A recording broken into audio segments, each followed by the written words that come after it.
All right, Heather, A through Z. A through Z. We're going to go with S. S. Yep. We'll talk about the strikes then. As of just a couple of days ago, about a week from when this recording, or a week before this recording comes out, Writers Guild isn't on strike anymore. The WGA and the studios have come to a tentative agreement. It has been approved by the board of the union.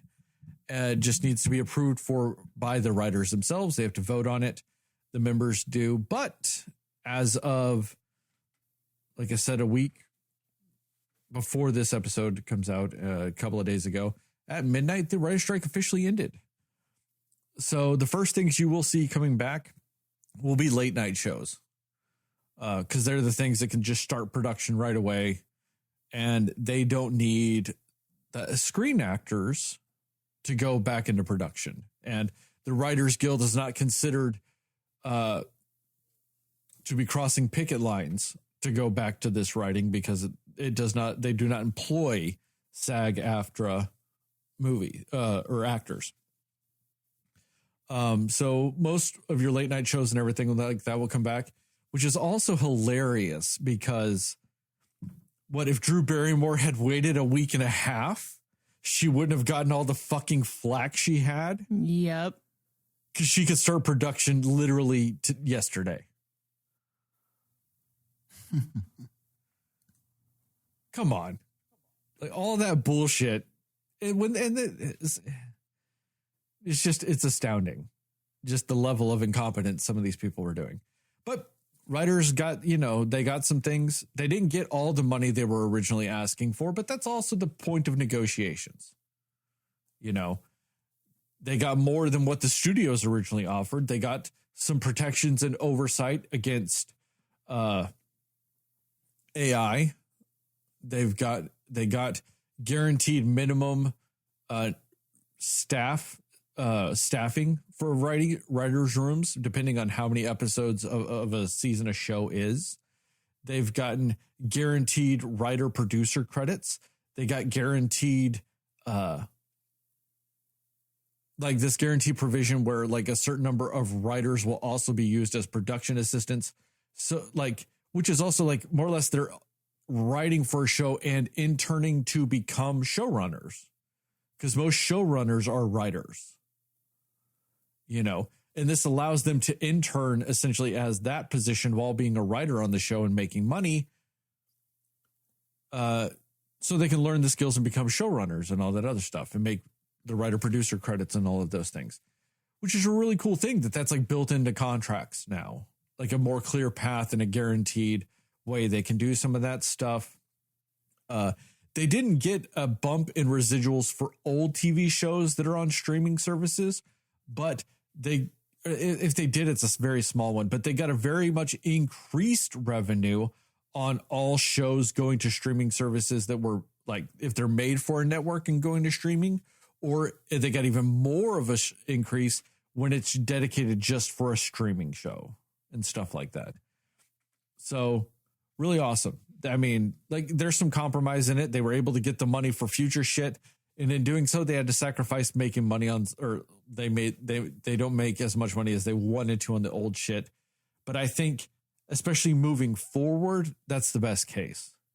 If you can guarantee money on everything you're writing from this point on and not shit written 10 years ago, you got to take what's in the future. You're trying to future proof your industry and not placate to everything in the past, and that's the part of negotiations. And, I'm not a writer. So as long as they're happy with it and they're making what they need to make, awesome.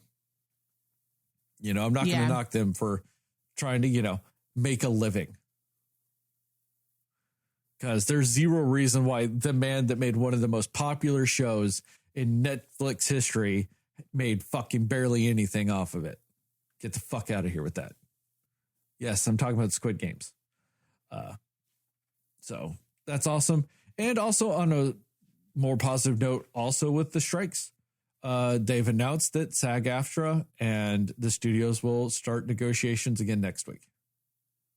So cool. Maybe we've got more news that, like, you know, because apparently the studios now, and it really helps that the WGA deal went through, because the actors can use that and base a lot of the stuff off that and move forward with that. So it's good. Yeah, positive ass shit. Also and that's the reason why they strike. If they hadn't, you know, done a strike, they would have gotten fucked by the contracts the studios offered. Those were fucking shitty. You know, so that's some really positive news as far as that stuff goes.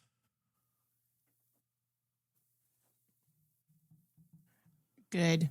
I'm glad to hear it. We finally have good news to report. That's great. Yeah. Same. Yeah, that's really good. When I saw that kind of circulating in the news, I was like, okay, good.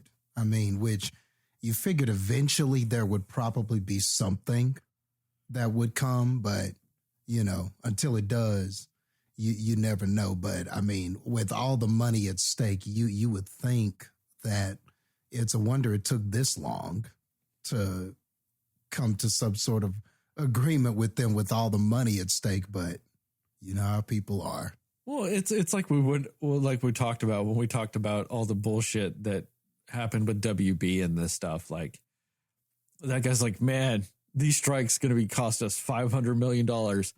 Just so glad we didn't pay them $47 million. It's that mentality. It's the mentality of, oh, we have billions of dollars. They have hundreds of dollars because we've paid them like shit for so fucking long. We can outlast them. No, you can't. Because you have to release movies.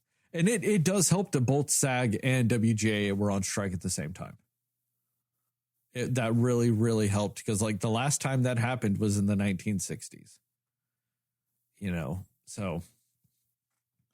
Which is really funny, because one of the things I didn't realize is during all of this bullshit, the studios came to a really nice deal with the Directors Guild. Directors Guild got a new contract back in June. So yeah, during all this shit, directors went on, you know, their contract ended. They negotiated. They got a mutually good contract and signed it. Like, it's astounding. You know, when the studios are motivated, they'll do it. It's just they were losing. In other news, Rolling Stone came out with an article that was like the 50 worst things to ever happen in Hollywood. And it drummed up a lot of controversy.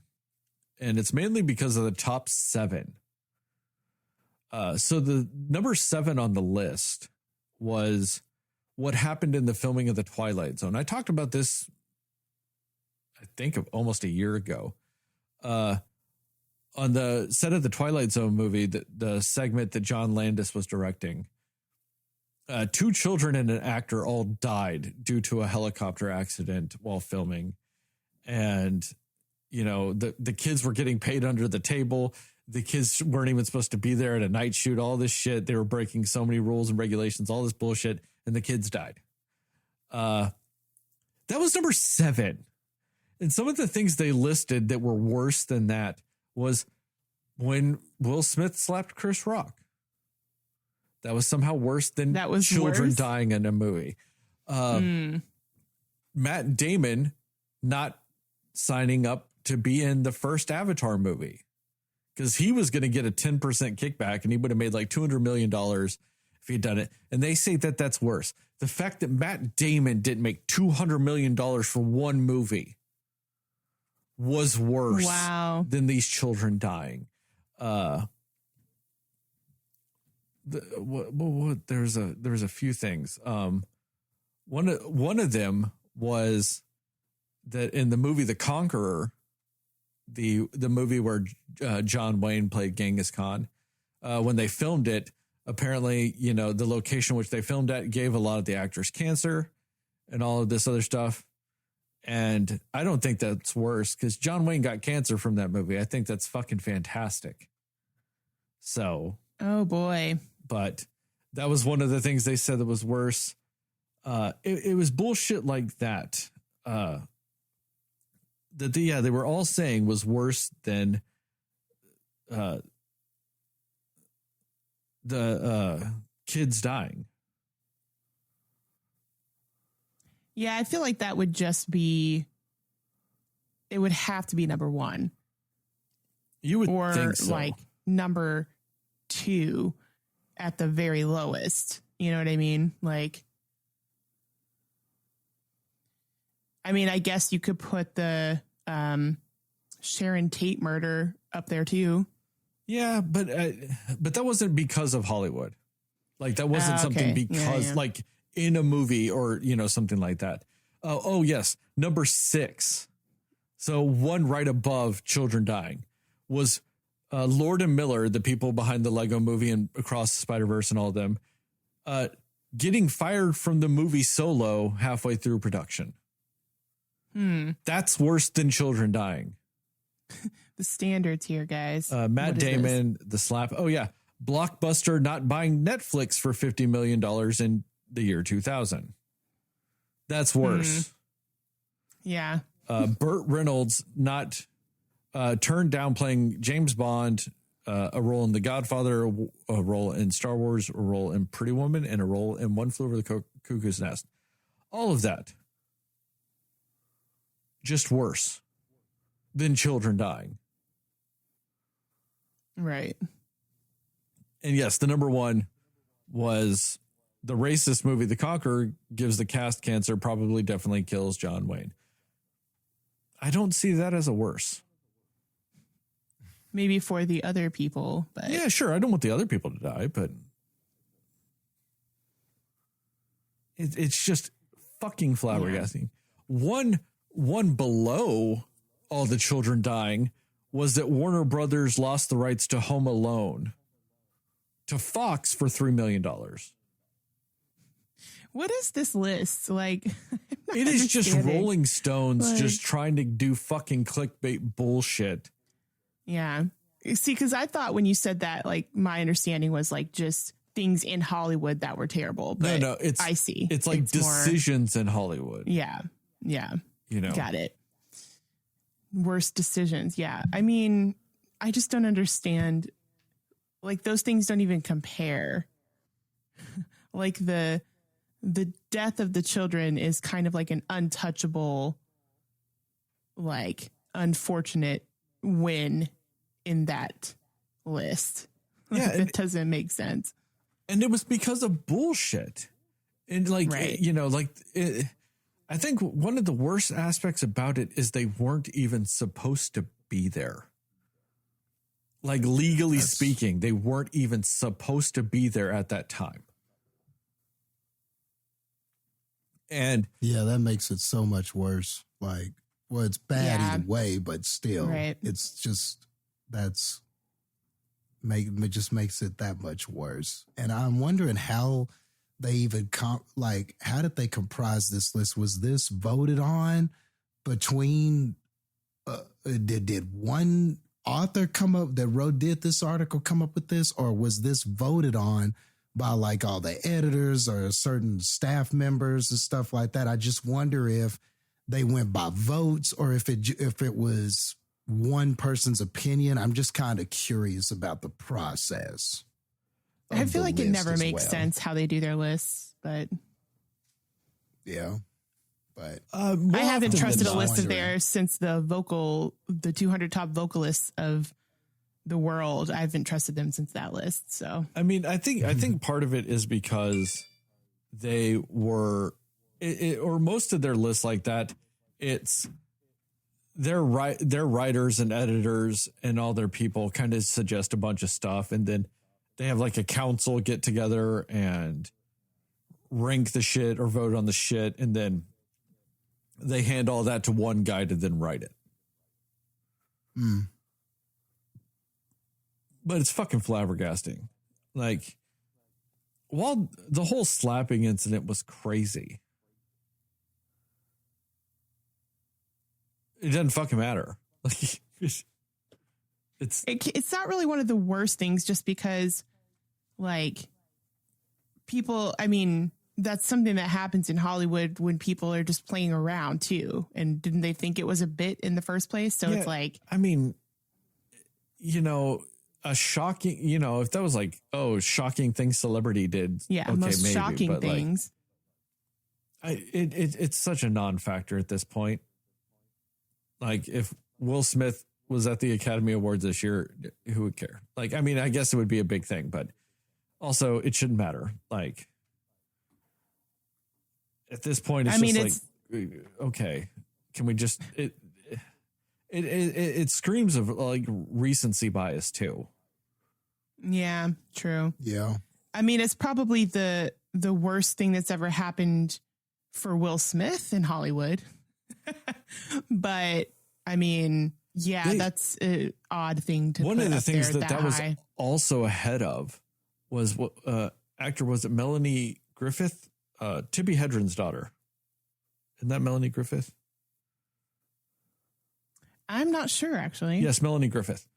Her getting attacked by a lion on the set of the movie Roar when she was a child. So anybody that doesn't know, lower? Yeah, that was number 10.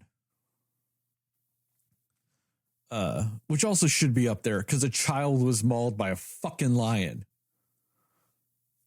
that her family like owned or whatever. They were somewhere and they were like letting lions live at their fucking house.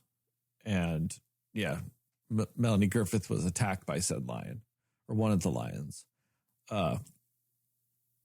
But it's one of those things that, like, I wonder how much of that, with especially Tippi Hedren, goes back to like the psychological and physical and sexual abuse that she essentially experienced at the hands of Alfred Hitchcock during the movie Birds. Yeah. Which is that, would that be considered on this list? Like, probably not. They love just excusing all that type of shit. Yeah, because he's great or whatever. You know, and number 9 was Ronald Reagan tells the House of Un-American Activities committee that the Screen Actors Guild is full of communists. Yeah, that is shitty, but it's also very much on par with Ronald Reagan. So, doesn't surprise me. Number 11 was John Travolta was allowed to make a Scientology propaganda movie. Okay, I guess. Like, yeah, we all know Battlefield Earth sucked. Like, okay. Is that what that was supposed to be? Yeah, the Battlefield Earth was written by L. Ron Hubbard. Oh, okay. And they kind of expected it to be like a saga of movies, just all showing the greatness of L. Ron Hubbard and, you know, all of that shit. Number 16 on the list was just the fact that Jar Jar Binks exists. Yeah, that definitely should be there. I hate Jar Jar Binks. Yeah, but 16? Man, he's pretty terrible, bro. I mean, come on, man. Okay, but yeah, when was the last time you watched a movie with Jar Jar Binks in it? It still hasn't been long enough. I'm still traumatized by him. It's terrible. It's not that bad. You'll appreciate this, Jastin. Number 19 is Whoopi Goldberg teams up with a dinosaur detective in Theodore Rex. Oh. I had a feeling you'd like that one.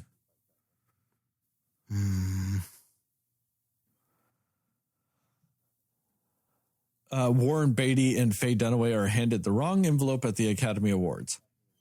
That's factually incorrect. They weren't handed the wrong envelope. She read it wrong. Thing. Yeah. Yeah. Because on the results on the card, it lists all of them and it highlights the one that's the winner. She just read the first one or something like that. That's what she did. She read the first one on the list, not the one highlighted as the winner.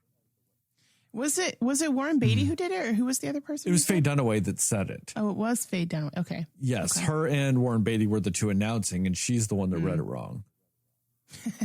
That was a disaster, but really kind of funny.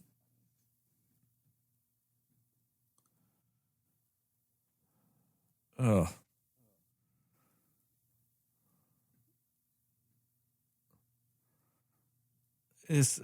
I want to go over all of these, but we have a movie to talk about.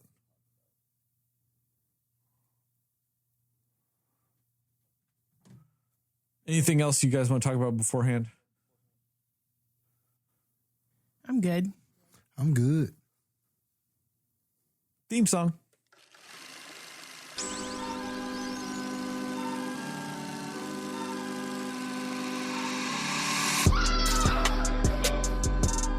Somebody will listen to me.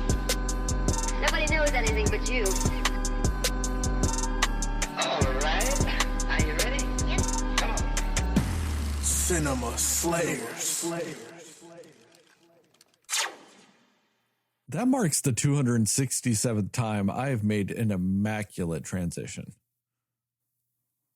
Nice. Just want to say, flawless at my transitions.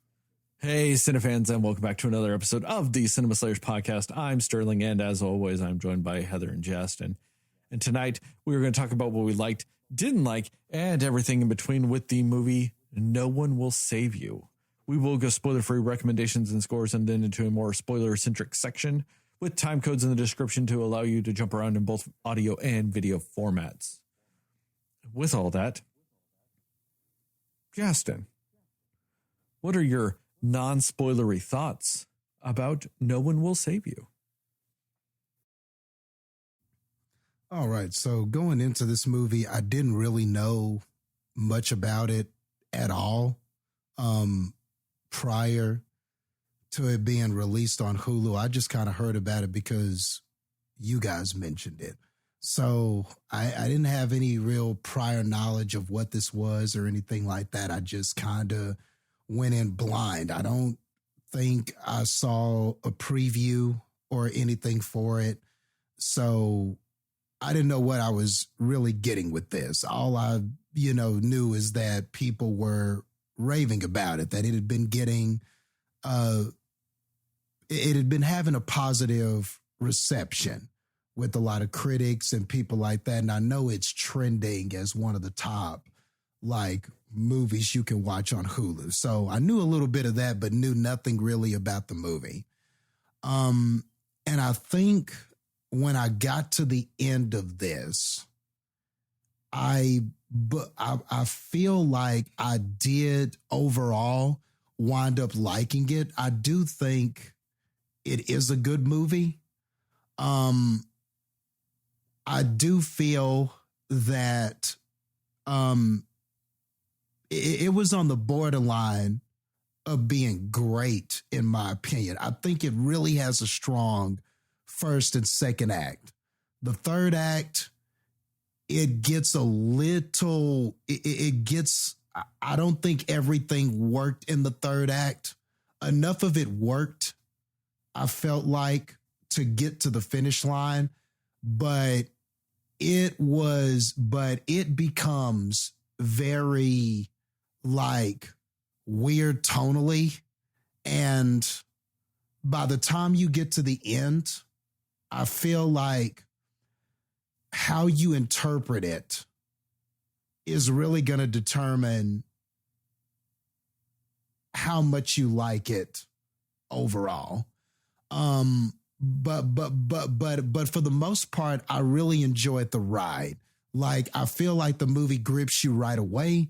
I feel like it grips you and it never really lets go. That's the movie's strength.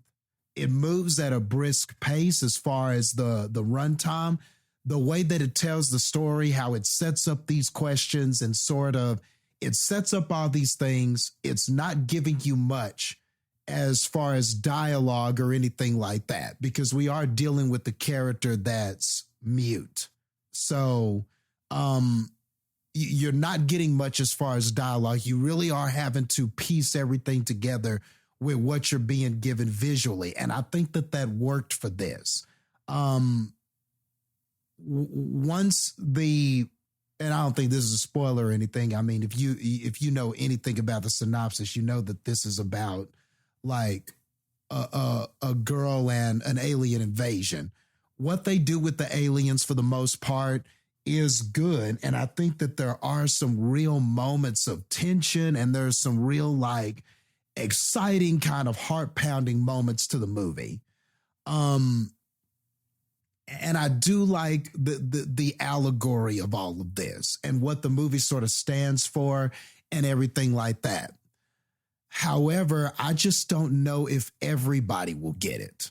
I just don't know if everybody will understand it. And I think that this is just kind of one of those movies like Bones and All, like a Parasite or something like that, where your interpretation and how much of it you get and understand, because what the characters and what your aliens are doing and everything that is happening, a lot of it works when you look at the allegory. But some of it may not work when you just look at it straight up as what's happening on screen. And I think there's a delicate balance there. And I don't know if the movie manages to nail that for everything. I don't know if everything manages to line up perfectly, but enough of it lined up for me to overall say I do believe it is good. So yeah, I think overall it does work for me as a solid thriller. And Caitlin Dever, who plays Bran, it's a brilliant performance from her. So it has that going for it. She's great. She's great in all the scenes. She's great as this girl, this mute girl that's going through this. And I mean, every emotion I thought she delivered very well. All of her acting is just great. And it really is. And this is really kind of a movie that really wins and loses on her performance. And it's a great performance. So I feel like because of that, the movie does win more than it fails. So yeah, overall, I enjoyed this one. I think it is a pretty good sci-fi horror thriller film overall. One thing with it is she's not technically mute. She can talk. She does talk a couple of times in the movie. I think it's more of a creative choice that they just don't have her talk. Okay. See, I didn't know if that was because we were looking at past scenes or visions or hallucinations or things like that, or if we were talking in present time. You could be partially right on that, in like from a psychological point of view. Like, because of past trauma, she no longer talks. That might be a fair assessment. That's what I was thinking it was. Fair. Like, I can actually see that argument. Man, now you got me a little curious. Well, but I get what you're saying, though. There is talking in some scenes, though. And I don't want to talk about that too much because that part of it actually might be a spoiler. If we go into depth in some of the scenes where she does talk. Yeah, I get that. What were you saying, Heather? Yeah, just that I know that, like, and this isn't really any kind of a spoiler or anything like that, but like there's just moments when you can kind of under her breath hear her kind of to herself saying something here and there as well. So that's why I didn't assume that she was necessarily mute, but just that the movie doesn't necessarily require her to speak much, you know? But again, it's kind of nice to have the conversation because like until Jastin said that, I was like, oh, is she supposed to be? Because I was like the different interpretations, like it's kind of cool that we kind of saw something different there. But yeah, I didn't think that, but it was curious you said it because I was like, is it supposed to be that? Maybe that is what they were kind of going for. But no, and the only reason I know that too is because I watched it with subtitles. And so you can kind of hear a little bit of like under her breath, she's saying a few things in a couple of scenes. Keep going though. Do your spoiler free. Yeah. I do think Caitlin Dever was really good in this. I think she was great. Like she carried this movie because she's one of the only people in it. But you need to have a very specifically engaging skill about yourself as an actor to be able to pull off what she did in this movie. And she did it really well. Like she was very engaging. I've always liked her. I've always thought she was really good in the things I've seen her in, but I like that she kind of took the charge in this, and like she was just doing some of the best acting you've seen her do. And she didn't even really need to say much, you know, like it was just all in the actual facial expressions, mannerisms, the scenarios that she was put in, where you just feel like her fear and you feel her trauma that she's going through. And she really expressed a lot of that without having to say much. And that's really, I think, a hard thing to do. So I really commend her for that. I think she was great. And I mean, I think the best word for me to describe this movie is just unique, because I do think it was so interesting to have that choice of barely any dialogue at all. But you're telling a full story through visuals. And I think some of the visuals they show you are really cool.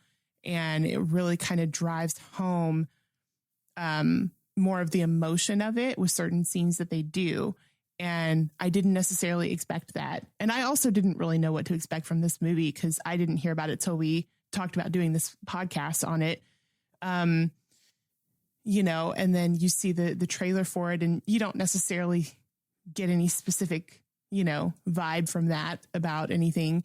Yeah, I mean, it's weird though. Like it's a weird movie, and weird isn't necessarily bad. It's just, it's such a strange movie because of the choices they make creatively with it. But definitely not bad, just strange.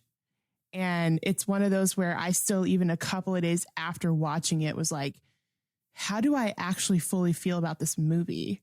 Like, I feel like it's just, you kind of have to let it sit with you for a minute, because there's just, I mean, it's almost like I saw it and I was like, I don't really have words for what I just watched. You know what I mean? Like, and I don't know. It's just strange. Like, I will say alien, you know, invasion type of movies aren't necessarily, you know, my forte. They're not my favorite types of movies necessarily, but, you know, I think there's certain ones where I do like certain aspects of ones I have seen.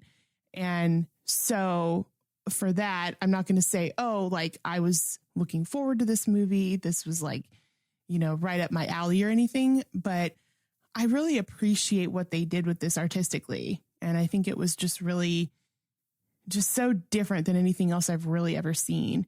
And I do agree about the third act of this.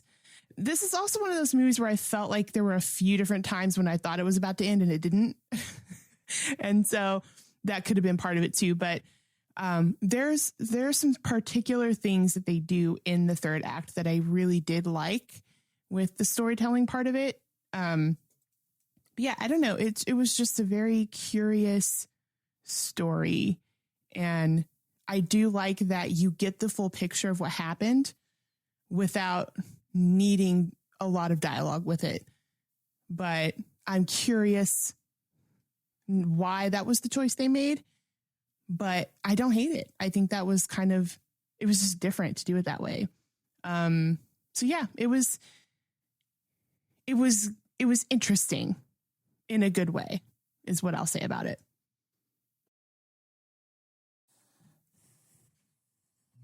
I'm really torn about this movie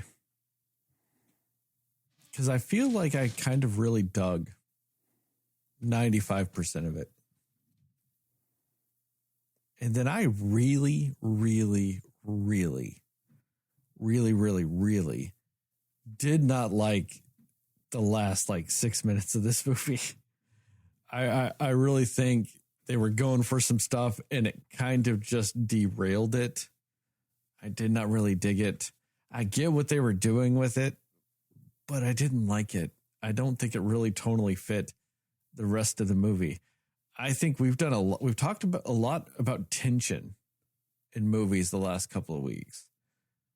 And I think this movie, for the most part, succeeded on that. I really dug a lot of, like, when she's in the house and aliens are walking around, and you get little glimpses here and there, or, you know, some of that stuff, especially early on in the movie, I thought that those were just so effective. Especially because, like, at a certain point when you're watching this movie, you find yourself looking for stuff and then not seeing it. And then, you know, like all those things, like when you're to the point to where you're looking for it, you're trying to find it. I think that that's a good indicator that they've done some tension, you know, because you're trying to then put yourself in the character's shoes. Like, do I see around this corner? Do I see this? What do I see here? Like in the background, did she miss this? Like those types of things. And I think that shows that they were fairly successful with that. For the most part, I don't hate the aliens' designs, like the character design of the aliens. Yeah, I agree with that.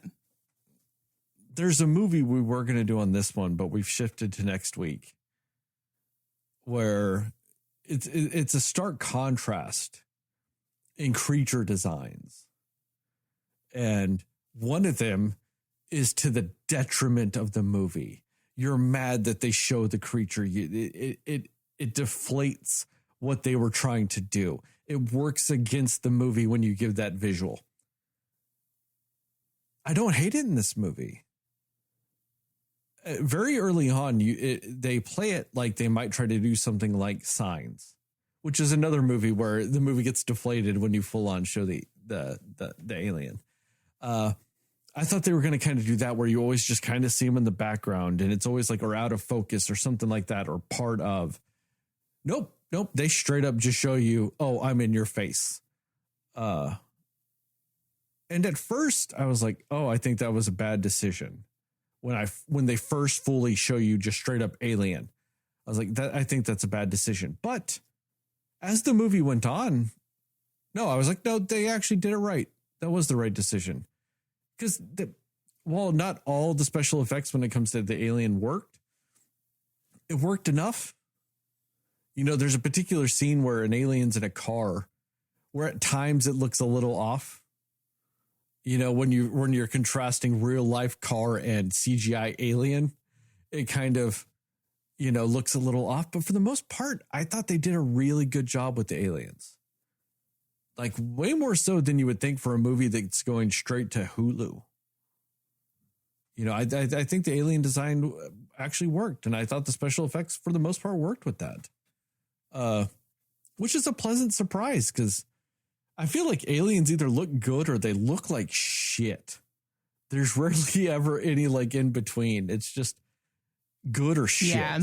And I liked how there's some variance in the aliens. There's little tiny muscle, like fighter aliens. And then there's like your stereotypical gray man aliens with, you know, telekinetic powers. Then there's these weird, super tall fucking spider aliens. I liked how that worked. I liked how there was like a slightly different personality to them. Like they're obviously all the same. I don't want to say the same species, but like, you know, they're all of the same group, but they all have distinctly different things about them. And I really kind of dug that. That's not something you get in a lot of alien movies, especially when you're dealing with a gray man style alien. You know, the skinny, big-eyed gray aliens. You don't typically get much variety in that. You just get the one. I liked the variation in this. I thought that they played into that really well. I thought the acting, for the most part, with this movie being 99% to one person doing everything, I thought the acting was really good on her part. I thought she was doing a lot of really cool facial expressions and eye movements and all of these things. I didn't hate many of the decisions she made. There were a couple of scenes of some decision stuff that I didn't necessarily dig, but a couple of scenes they, typically is not enough to ruin a movie. I say that. There are sometimes you'll watch a movie and then one scene's like just a truly god awful scene happens and you're like, oh, fuck all of this. This movie really didn't have that. Like I said, until the end, I just was really kind of digging everything. And then the ending is such a weird tonal shift that like I said, I get what they were doing, but I don't think it lands. I don't think it really gets the effect I think that they were thinking with it. And the final thing I'll say in this, the decision to not have the character really speak. That is probably one of the things about the movie I am the most torn about. Because there are times and it's not necessarily, I don't want to say the movie's fault. It's just in my own head. When I think about it, I'm like, man, that was really cool at times. But then I'm like, but she could have said more. So I'm kind of torn in that regard. I don't know if I loved that decision, but I think they at least effectively used that decision. The fact that they wanted to do that and they committed to that, I think that they made it work within the context of the movie, even if I don't completely dig that was their decision. I'll second that. Yeah, because that was my thing. That's why I keep saying it's interesting. It's an interesting and strange choice, but I don't think that made it a bad movie, I think that comes down to slightly, I guess, on your personal preference, and and it's partially also because no one in this movie really says anything. The few times you see a couple of other, people in this movie, they don't say anything really either.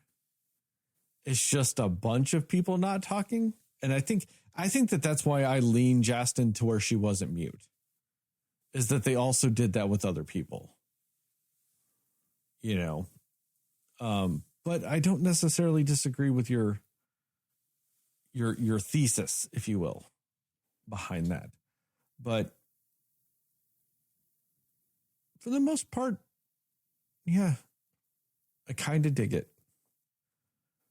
And I am infinitely more into the whole alien invasion storylines. I mean, you can't have watched all of the X-Files multiple times and not kind of dig that shit.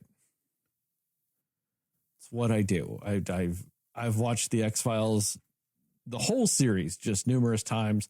I'll go back and just watch a handful of episodes here and there that I just really like, just when I'm feeling like, man, I need some Fox Mulder and some Dana Scully in my life. Let me just go watch an episode of the X-Files that I dig.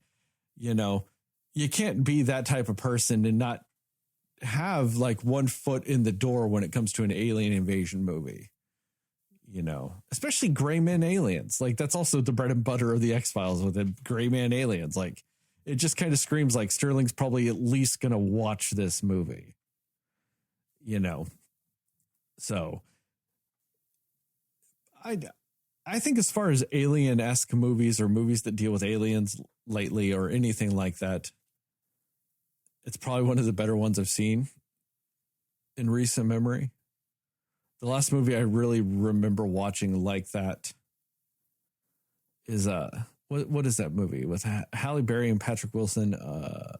Moonfall, where the moon has an alien in it and falls to the earth.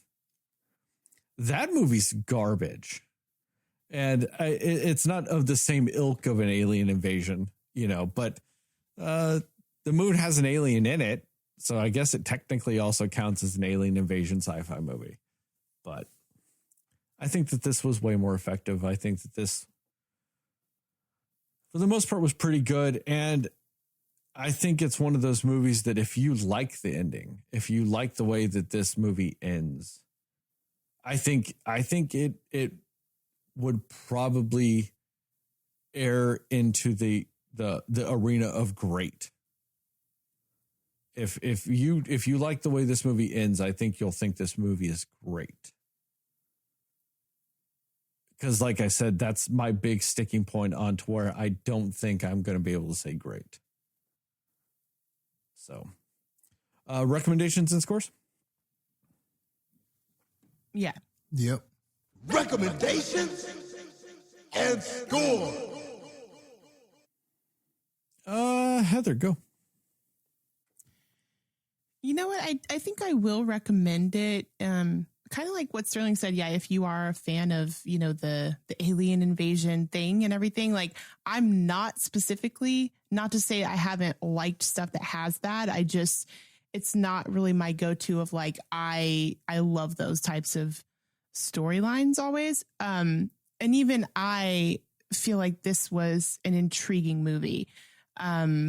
It's so different and it is so unique in how it wants to tell its story that I feel like it's worth watching at least once, and it's not a theater movie. It's on Hulu. You just go watch it there and you're all good, but yeah, it's different. It's interesting. And I think Caitlin Dever is great in it. I think she really was a great choice as the lead for this movie. So I think, I do think it is something I would recommend for people to watch, just to see how you feel about it, just to see how you feel about the choices they make creatively and artistically in this.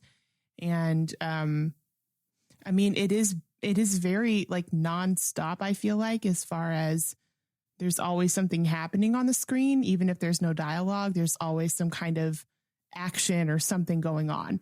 So it keeps your interest in that way for sure. So yeah, I mean, I think I would recommend it. As far as the score goes, it's a little tough for me because I'm still just in a weird place of how do I actually feel about this movie as a whole still? Because I don't think it's at all a bad movie. I think it is good. Even if it's not my forte, it's weird. It's good, but weird. And so I'm kind of stuck between like, it's so strange, you know what I mean? But I mean, it was entertaining. It was definitely an entertaining movie. So yeah, I think I would give it, oh boy. I'll give it 73, footprints to help you learn how to do dances by yourself out of 100. Jastin, what about you?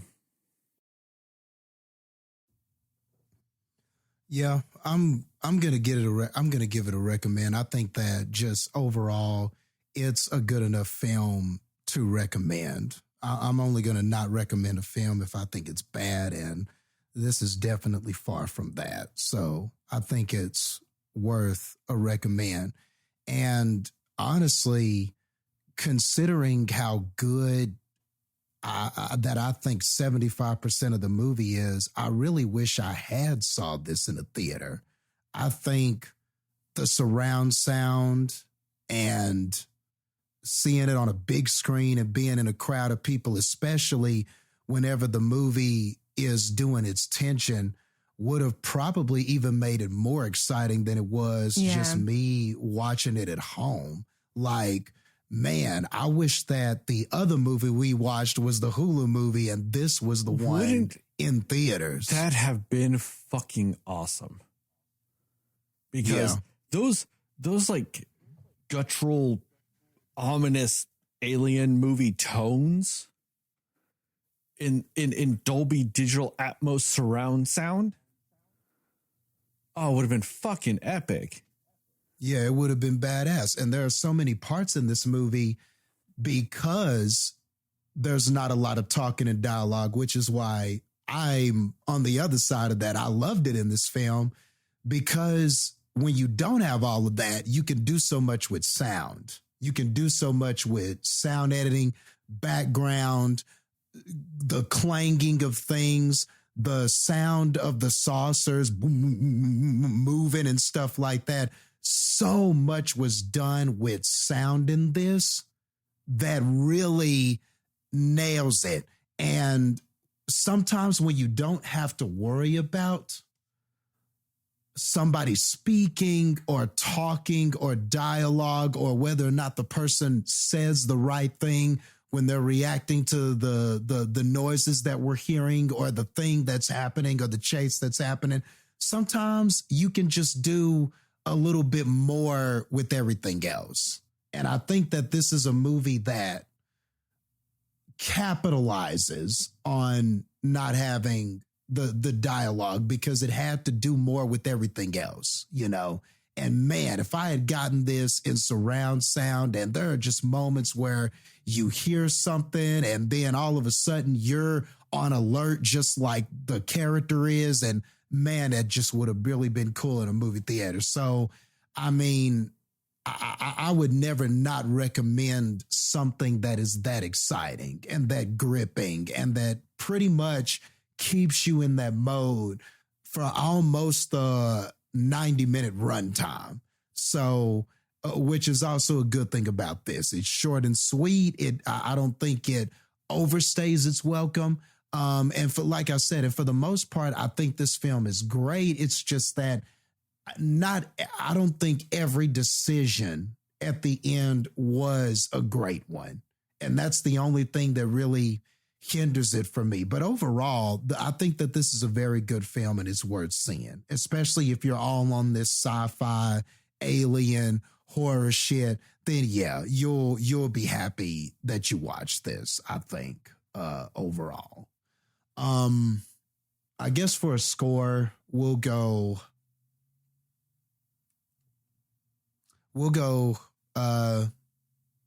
85. What can I say without spoiling? We'll go 85 unforgiving spits to your face out of 100. I'm kind of right there with you. I'm right there more with Jastin than I think I am with Heather. Especially if this was in theaters. Man, I think honestly it would get a 5-point bump. Easy if I saw this in theaters. Same for me too, probably. Also, you know what? Fuck Hulu. Because Hulu has stolen Prey and No One Will Save You from fucking theaters. Fuck you. Yeah, they both would have been great in theaters. And then keep on recommending Venom. What's wrong with them? They recommend Venom for fucking everything. They don't put Prey or No One Will Save You in theaters. Fuck right off. 2 movies that I think more than anything were made for the theater experience, and they're just shoved into fucking Hulu. And then once you end the movie, it goes, hey, want to watch Venom now? Man, fuck this. I'm mad now. Typical Friday night, it seems like. Yeah. Yeah, it would have easily right. gotten at least 5 extra points if this was in theaters. Getting to feeling those sounds that the aliens were making like you were there. Oh man, that would have been epic. But instead I got to see a gigantic shit fucking monster on the big ass screen instead of these decent looking aliens. Man, fuck. I'm mad at you now too, Jastin, because you're the one that made me think about this. And I did mean to say that too, that the alien, like I did actually think that the alien design was really cool in these. Like that's something I meant to say earlier, because I was like, oh, this is actually a good looking, scary alien. Especially for them going back to a traditional gray man style alien. I mean, you can't get any more traditional than that. And yeah.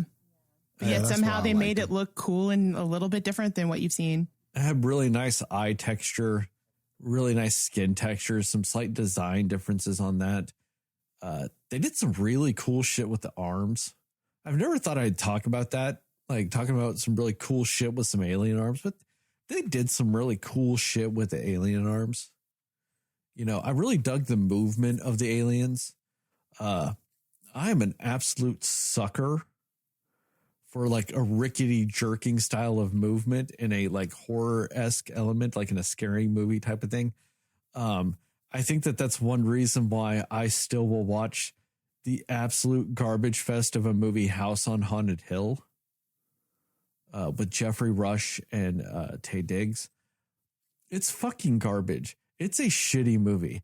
But man, do those ghosts walk around with some jerky fucking movements, and I dig the fuck out of that. God, I'm probably going to watch that this weekend. Yeah, that unnatural, it's the unnaturalness of the movement that I think I dig. And I really did. I don't need to watch House on Haunted Hill this weekend. I watched it like 2 weeks ago. I'm fine. That's enough. House on Haunted Hill for a year. I do own it. I can watch it whenever the fuck I want. Because I do slightly hate myself. Oh man, I'm probably going to watch it. It's stuck in my head now. I might have to. I might watch. I recognize that cry for help, but I'm bored of any, I'm on board for any scary movie that's terrible. So I might watch, I think 1977 is when this movie came out, a movie called The Sentinel. I made Jastin and Devin watch that years and years ago. Oh man, The Sentinel. I fucking love that movie. I am still mad at you and Devin for not liking that movie because I fucking love that movie. The Sentinel is a fantastic horror film. I haven't seen that. I think the betrayal of Jastin and Devin for that movie is right up there with both of you two motherfuckers liking The Visit and not liking Kroll. Well, you've done it to me before too. You didn't like Maria, full of grace, and you should have. I mean, oh God, she was full of grace. She was full of coke, is what she was full of, or heroin. It was either cocaine or heroin. That's what she was full of, Jastin, not grace. But the grace was in her heart, and the drugs were in her colon. Mm-hmm. But, I just don't understand why you didn't love that. Because I was the only one. There was 5 of us watching that, and I was the only one. I think that's why you can't say it's a betrayal, Jastin, because you were the only one that liked it. All of you just ganged up and stabbed me like I was Jon Snow or something like that. It was just, that's how I felt. Ugh. You snowed me. God, I can't believe that movie still. Anyway. That was the first time in my life HBO had let me down. I mean, they've done it several times since, but that was the first. It really stung. But for the most part, yeah, I recommend it. If they do a theatrical release, I'll probably actually watch it again. I want to feel that sound. I just hope the sound design in a theater is better than Blade Runner 2049, which also has a lot of that very ominous tone too. In that movie, it drowns it out. I think at least when I watched this movie, it didn't drown everything out, and I thought it more or less effectively worked. So yeah, I'd want to see this in theaters. I'm going to go in between you two. But, like I said, I slightly side more with Jastin. I'm going to give it an 80. Like a straight 80.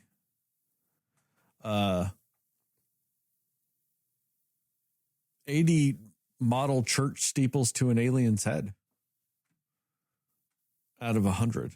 With a bell, too. I really thought that was kind of funny when she would poke the bell. That puts its Cinescore at a 79. Which makes me a little bit sad. Why couldn't you have given it a 74, Heather? I could have rounded it up to an 80. But I'm sorry. Nope, it's a 79. 0.3 repeating. Unfortunately, not enough. Not enough to bump it up. We got to follow proper rounding rules here. Spoilers. Yeah. Yep. Spoilers.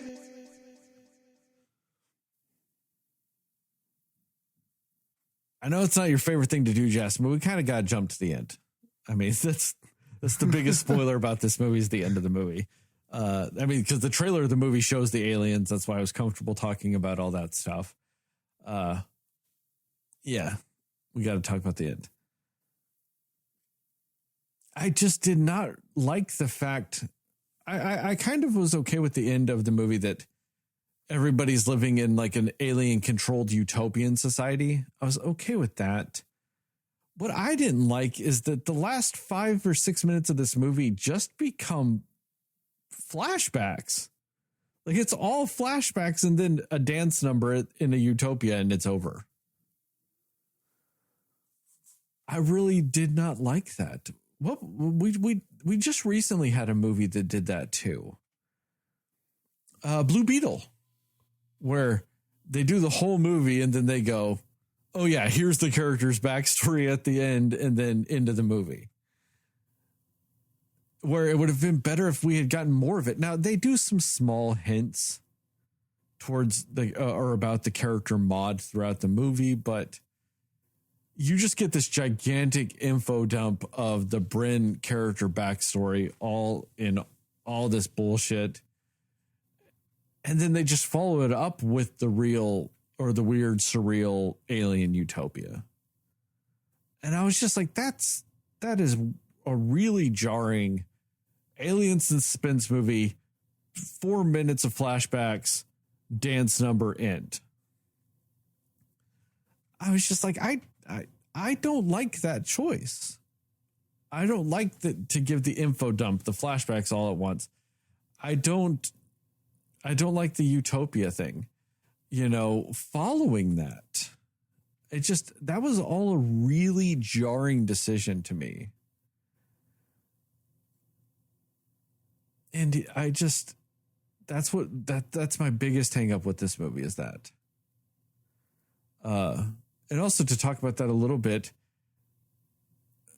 where I kind of do see where you're coming, Jastin, with the whole, is she mute or not, especially is she mute due to trauma or not, is the fact that when she's dealing with alien, I don't want to say hypnosis, but body control or mental games or whatever, is the first time you see her openly, completely talk out loud. Is when she's mentally being taken over by an alien in her head. I do know you're saying, Heather, that there's some stuff under her breath and very quiet, but completely out loud, intentionally just saying words to another person. That's in her head, essentially. So I don't necessarily completely disagree with you, Jastin, but my point is also earlier in the movie, when she's walking through town, it looks like people are talking to each other and all this other stuff, but they're not. No one's really saying anything. There's the confrontation in the police station where she comes across Maud's parents and Maud's mother spits in her face, but no one in that scene says anything. No one on the bus says anything. Like the bus driver, there's an alien, possessed man spider crawling over the seats, and the bus driver's looking back in the mirror and doesn't even say, hey, stop. You know what I mean? Like no one really says anything in any of these scenes in the movie. That's why I'm personally would err on the fact that she's not mute. It was just kind of a decision to not really have any of the characters talk in this movie. Yeah, those are my big things with that. That I wanted to talk about. What about you, Jastin? What are some spoilery thoughts you had? Or about what I just talked about, or any of it? Okay. So to quickly talk about what you're talking about, I get some of that. But I don't know. I guess I just felt like there were parts, like whenever she was walking to go visit her mom's grave, and when she's at the graveyard, there's a group of people, and even though it's like muffled, kind of incoherent, like we can't tell what's being said, but people were obviously talking. When she was in the town, there were people speaking to each other. They would kind of make it inaudible, or they would sort of make it like, like that dialogue that you can't hear, just like that random voices muffled and you can't hear them. It's when and you're doing subtitles, it says inaudible. Yeah, like inaudible dialogue or whatever. Yeah, it would always say that. Yeah. So like, I agree that it was an artistic choice to not have a lot of talking in this, but I just believe, given the character's trauma and just what we know about selective mutism, where people can kind of choose, maybe she could speak. But, that condition is kind of complex, where you can choose not to speak, or you can be so affected that you can't, or it kind of, or like when she was trying to get the phone and dial 911, maybe she would have had to have talked in order to try to call the police or call 911. What was she going to do at that point? So I think maybe it was a little more selective due to her trauma. You know what I mean? So I think it was kind of both. I think it was an artistic choice to not have a lot of dialogue, but I also feel that the trauma justifies the character not speaking. I would like to think that it did. Like, I would like to think that with everything that happened to this character and the fact that she sort of killed her friend really young, it all just felt like it fit, and was still kind of writing these letters and everything like that. And I think, especially when you apply it to the whole allegory of guilt and sort of self-forgiveness, which is what is ultimately, that's the heart of the movie. That's what this whole thing is about. I think it's very fitting that she spoke when she was sort of having this hallucinatory like vision and was seeing the person that she killed and finally saying, "I'm sorry." The voice came back when she was finally in some ways dealing with some of this trauma. I just feel like that's why she got her voice in that moment, because we were not speaking because of it. To me, it fits just narratively what I was seeing and just how I interpreted the movie. But, so I don't think but I think you are right that it was an artistic choice to keep dialogue inaudible, to make sure not a lot was being said by anybody. I think that was all artistically what was happening. But I do think the other people were talking though. So I feel like it was just her. But anyway, that's just my interpretation of how I saw it. But to just kind of speak to some of the events of the movie, to me, I just like that this movie grabs you right away with all of that. Because for me, the character wasn't speaking. And I'm sitting here going, so to me right away, it felt like I was thinking, why wasn't the character speaking? And I was thinking, okay, did something happen to this person? I had all these questions in my head. Did something happen? What's going on? Who is this person that we are writing these letters to, this mod person? What's that about? She seemed to be living by herself, but she's in this big house. I just, the way that they were going with the visuals and the storytelling, I was just having all of these questions. So I'm thinking about her and what's going on. And then, she's out on the town and she's not speaking again. So I'm just wondering, okay, is she shy? Is she Are we just dealing with an introvert? You know, she seems to kind of be in town, but at the same time, kind of avoiding people. You know, I didn't really know what it was all about. And then when she first sees the parents and she hides from them, and it's like, man, what is this girl's story? You know, I was so intrigued. Even before the aliens came on, I was just so intrigued by it all. I just wanted to know what was going on with her. And I think that even more leans into the artistic choice to not let you hear a lot of stuff, because if she's walking by people and one of them goes, "That's that girl that killed Maud," that kind of ruins the storytelling if you could hear that. Or if everybody is just kind of hating on her, you know, in that moment, or characters are saying stuff to her and you can kind of hear that.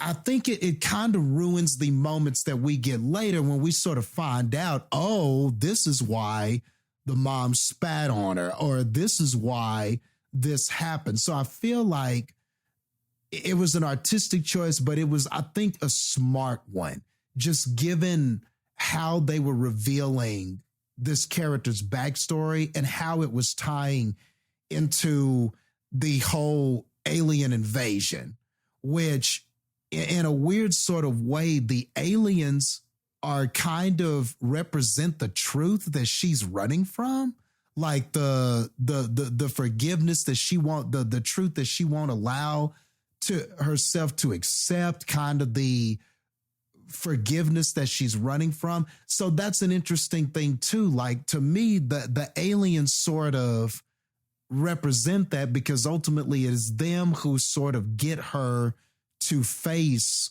this truth. So for me, that kind of puts a smile on my face. So it's very fitting that we went with the gray man design, because the color gray, you know, the good and the bad, the mix of it, they were these on one side of it, they are these aliens accosting her, trying to catch her, chasing her, trying to, you know, capture her, control her. But on the other side of the allegory, they are the truth revealers. They are the people that ultimately get her to understand her truth and deal with it and forgive herself. So it is very fitting that they are gray, so to speak, in this, that they went with the gray man design. So that's tight, because it's not only they did it because it's the original design, there was purpose to it. And I'm like all about that shit in my movies. So that's pretty freaking cool that I'm having that kind of realization about it now. But dude, but anyway, I was intrigued before we got to the aliens. And when we got to the aliens, man, like you mentioned Signs, and when Signs was first happening, like before you get to the end and it's giving you that roller coaster ride, it was a lot like that in the way. And I like how they didn't show them right away, but you could tell what was happening. You could tell that there were invaders or somebody was coming for her, and like just showing those, just hearing the sounds of them walking, or just showing like a little bit of the foot, but not letting you see what they were, and her reactions to everything and trying to stay quiet, but making these noises, and then you hearing them stop and you're just wondering, are they going to find her? Like, man, all of that stuff was just so good. It was so heart pounding. It was just so, it was just a roller coaster ride watching her react, deal with this, everything like that. And whenever you did see the aliens, you like the design and everything like that, but the movie just kept moving at this pace. Like, even though you saw them, they felt so dangerous. They felt like at any given moment, you know, this girl, she felt like such an underdog in this situation. You know, she's not speaking. This is not a soldier. This is not Ripley. This is not This is not the girl in Prey, or she can't use arrows or anything like that. She felt like such an underdog. And that made, I think, all of this even more scary. This is a girl that's living by herself, and her mom's dead, and she has a friend that's not there that she's writing, and she builds miniature houses and stuff.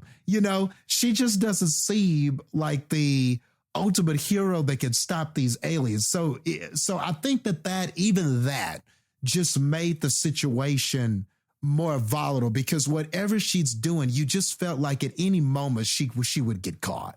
At any moment, they would just have her. But she's fighting, and she held on, and all of that kind of stuff. But in these very kind of practical ways, I never felt like anything stupid happened in those moments or in those chases, or nothing just like so stupid that it took me out of the movie. Like even when the alien is using telekinesis to kind of bring her over, and because of the momentum of that, and she had the little miniature building or whatever in her hand, stabbed the alien. But it was sort of the alien killing itself in a way. It was the use of the telekinesis that allowed the force of what she was holding to hit the alien, like little things like that. Just, it wasn't just her going, huh, and stabbing it. You know what I mean? It was kind of a combination of things. So I liked all of that stuff. I liked all of those little things that they gave us. And as the story's going through and it's revealing itself, and you realize what happened, and you realize kind of what happened with this girl and what this situation was. And when you realize that Maud is dead, then you sort of understand the reason why she's writing these letters, because this is pain and trauma and just guilt and unforgiveness that this person has not allowed herself to really deal with or feel. She is writing letters as if this person is alive. You know what I mean? When the whole time this person is not. But that was sort of her like way of dealing with it. And then it was also very fitting, like even just the little contrast things they did, like when she's at the grave visiting her mom, everything's kind of cool. She feels relaxed. She feels like that feels like something that she does often. But it was very fitting to me that when she saw Maud's grave, it was a completely different reaction. She didn't want to be there. She was afraid. She was almost afraid to even look at it. So you could just tell that this was a person like imprisoned by her trauma. So I think all of that stuff really worked for me. I was just feeling all of that stuff. And once I caught wind of the allegory, a lot of the movie and the ending for me, I think works overall, but we were just doing so much like in that third act. And I think that that's what it was. It was just so much to me. It felt like a bit too much. Like we dispatch the spider alien, and now we're in the forest, and now we're confronted with a double of ourselves. And then there's a stab, but she kills the clone of herself. Then we go, and then we're being chased again, and now we're up into the ship, and then we're being probed, then we're seeing the origin story. Then we're down, then we're off the ship again, and then we're seeing these visions, and now we're doing a dance number. I don't know. It just felt like it felt like a lot of different things tonally for me. And I think that it was a bit unbalanced for me. I didn't hate every decision. I get the whole clone thing, the battle within yourself, the battle to she ultimately has to battle herself to forgive herself. It is herself that needs to come to grips with. She needs to accept and forgive herself for this situation. So I get it. When you look at that from the outside looking in, though, why are the aliens making a clone to like attack her? I forgot about that part. You see what I'm saying? Yes, that is a bad. It totally makes sense for the allegory that we're going for. Not so much for why they would do that. I don't know why they did that. If they could clone her, and then it just raises some questions too. If you could clone her, why are you trying to capture her? Or if you could, if you could do that, then what was the need? At first, I was kind of running with this theory that they really want her because she killed one of them. Like, I felt like it was like she was wanted. Like, it was kind of one of those things like, one of our guys died, and that's why we're really zeroing in on her. We really want this one because she managed to kill one of us. But that didn't seem to be any kind of motivation. It didn't seem like it was. Though they do beam the dead alien, they do collect the dead alien. But I was kind of running with that theory until the movie sort of told me that wasn't what we were doing. So I was like, okay. But I didn't understand the clone when you remove the allegory. The same thing whenever she was up there and they finally have her. So they have her, all of these wise, what I'm assuming is like your leadership team, the captains of these aliens or whatever, and they're doing their brain analysis on her. We get through this. We see what's happening. They get her to sort of confront this thing. And then they just beam her back down. What is that really about? Because she removed the mouth parasite thing, so they weren't in control of her. So when you look at it just from a movie standpoint, why exactly did the aliens do that? Like, it's hard to find a reason without the allegory for why they did that. When you add the allegory to it, it kind of makes a lot of sense, because in a way, in that town, in that society, she already kind of was an alien. She was ostracized, and probably because the townspeople probably felt some kind of way about her because she did kill someone but was so young. Maybe there weren't any real consequences, but maybe people were still just angry that another kid was killed, and maybe there weren't any, she got away with it. She's that girl that got away with murder, so to speak. So it almost felt like, in a way, that in the town, she was already an alien. It already felt like that's what she was in that town. So I get the whole, like, when you apply it to the allegory, so I get the whole happy dance number utopia thing at the end, because finally she is in a place where, she's accepted. She has forgiven herself, and these people who are all being controlled and stuff are now more accepting of her. So it felt like now she was in a perfect situation. So the allegory, it all matches up with the allegory. But why are we making clones? Why are we capturing and then releasing? Why didn't we just go ahead and put the parasite in her and put, what made her special from the other ones? Was it the pain? Was it the trauma? Did they somehow have relatability to her for that? I get what you're saying with that. I don't think they let her go, though. To me, the ending of the movie, put her in a different utopia. Yeah, it's all they did was like, that's the goal, is they want to take us over to use us for whatever they want to use us for. And to make us more pliable to their situation or what they want to do, they put us in a utopia to not question things type of scenario. I see. To me, it wasn't that they let her go because they're obviously in control. Yeah.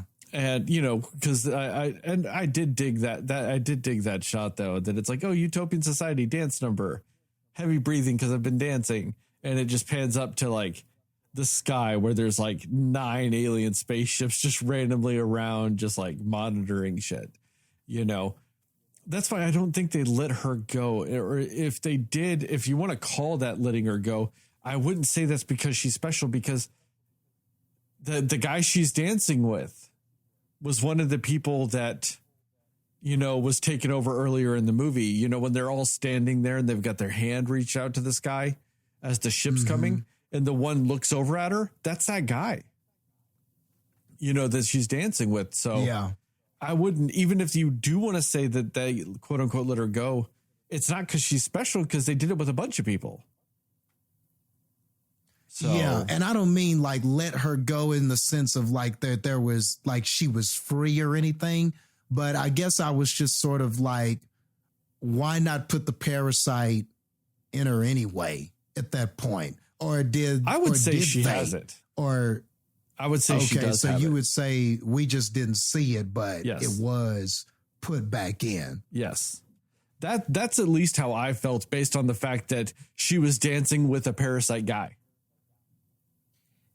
Yeah. You know? See, and this is what's so interesting about this movie, because like for me, I kind of took that as like she wasn't a threat to them, because she isn't, like, kind of like what Jastin said about how she sort of was already an alien in that town. Like she's just not that different from them. Like she's not going to cause them harm. She's Yeah. not going to try. She's protecting only herself because she felt threatened by them when they came, but she's not, you know, trying to protect the town. She's not trying to kill them for their sake or anything either. You know what I mean? So I feel like it felt to me like it was more of that situation, and that they, I don't know. It kind of, my first thought about that ending was that they allowed her to be in a happier utopia because they saw what she experienced and all of these things. You know what I mean? And so they just let her be in a happier utopia, but they're still controlling everything. They're just allowing her to kind of be not under their rule, I guess, or something. I don't know. It was kind of like an up in the air thing. I don't think it's super clear what it was, but that's kind of what I thought that it was meaning, but I don't know. Yeah, like she's not going to be a problem because shoot, she was more like us than she was like them. Like it felt like they understood something about her. Yeah, you and know, kind of like when seeing they her trauma. analyzed her. Yeah, like seeing her trauma and everything, maybe just saying like, yeah, she's been through it, and she is definitely not somebody that wants to harm anybody because of this thing that happened. Like she is not a threat because she is the last person who wants to kill anybody at this point or something. I don't know. Maybe I feel like maybe that's kind of why they decided, like they almost like they were empathizing with her, but not really, or sympathizing with her. But I don't know. Yeah, it just felt like they were like, yeah, we don't have to worry about her. Like, look what she's dealing with. Look what she's gone through. She's not going to be somebody who wants to go down that road. You know what I mean? Yeah, she doesn't have to fall in line. She is in line already, you know. You know, she ain't going nowhere. Yeah. We ain't got to worry about this one. You know, she's going to fit right in with what we're doing over here. You know what I mean? Like, Right. she don't have to be Yeah. altered. But you could be right, Sterling, too. Maybe they did just go, that's interesting. Like they did with every other human, put the thing in her, and now she wakes up. She doesn't know what happened, but now you're a part of this society. And either way, it's happier than the place where she was, where she's alone in this house, writing these letters to someone who's dead, not speaking, not facing in any sort of way her trauma and the guilt and the unforgiveness that she had within herself, and sort of the refusal to forgive herself. So in this ironic sort of way, this alien invasion was better for this character based on, you know, what we saw, that they got her to face and become a better person. And then now she's got a bunch of dance partners. So. Yeah, she got to use like her little dancing footsteps. She got to use it. She got to break it out. Well, That's true. Quite nice. What nice aliens. But anyway, I guess that's it for me. I think I'm done. All right, Heather. What about you? I mean, I will say what I did actually like about that third act, and yes, I agree. I think they were trying to do so much in that time. I actually liked the getting to see the backstory of it because I think I like the way that they visually showed that to us. I do agree, like, yeah, like, oh, why are we getting it now? Like, you know what I mean? But I guess in a way similar to kind of like how Signs was, where we don't get the full story till almost the end there either. And that works. And yeah, I think it depends on how they're pacing the rest of the story for if it works or not. But I do understand like why it is kind of off-putting to do it that way. Cause you're like, why are we unpacking all of this right now, right before we're ending the movie?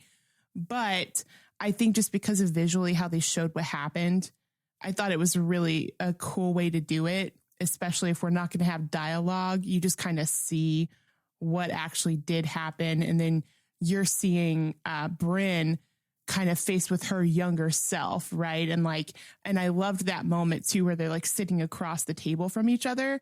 And you see that Bryn is just like, or present day Bryn is very like, just so like you could see in her eyes just how she's like, I wish I could go back and change this. And I wish I could, you know, let you know that you are still loved. Like just kind of something in her eyes just said everything that you kind of really needed to know about what was happening in that moment. And I thought that was really well done. And yeah, just kind of the, you know, just her kind of sitting in the middle of that scene of what happened when she was a kid, you know, viewing it as if she's there, like as an onlooker of the situation. I don't know. It was just something really cool about how they did that. And then like the music that they were sort of playing with it, you know, when they were showing what was going on and what was happening, like the revelation of everything happening. I really just liked that. I thought that was the cool part about the third act for me.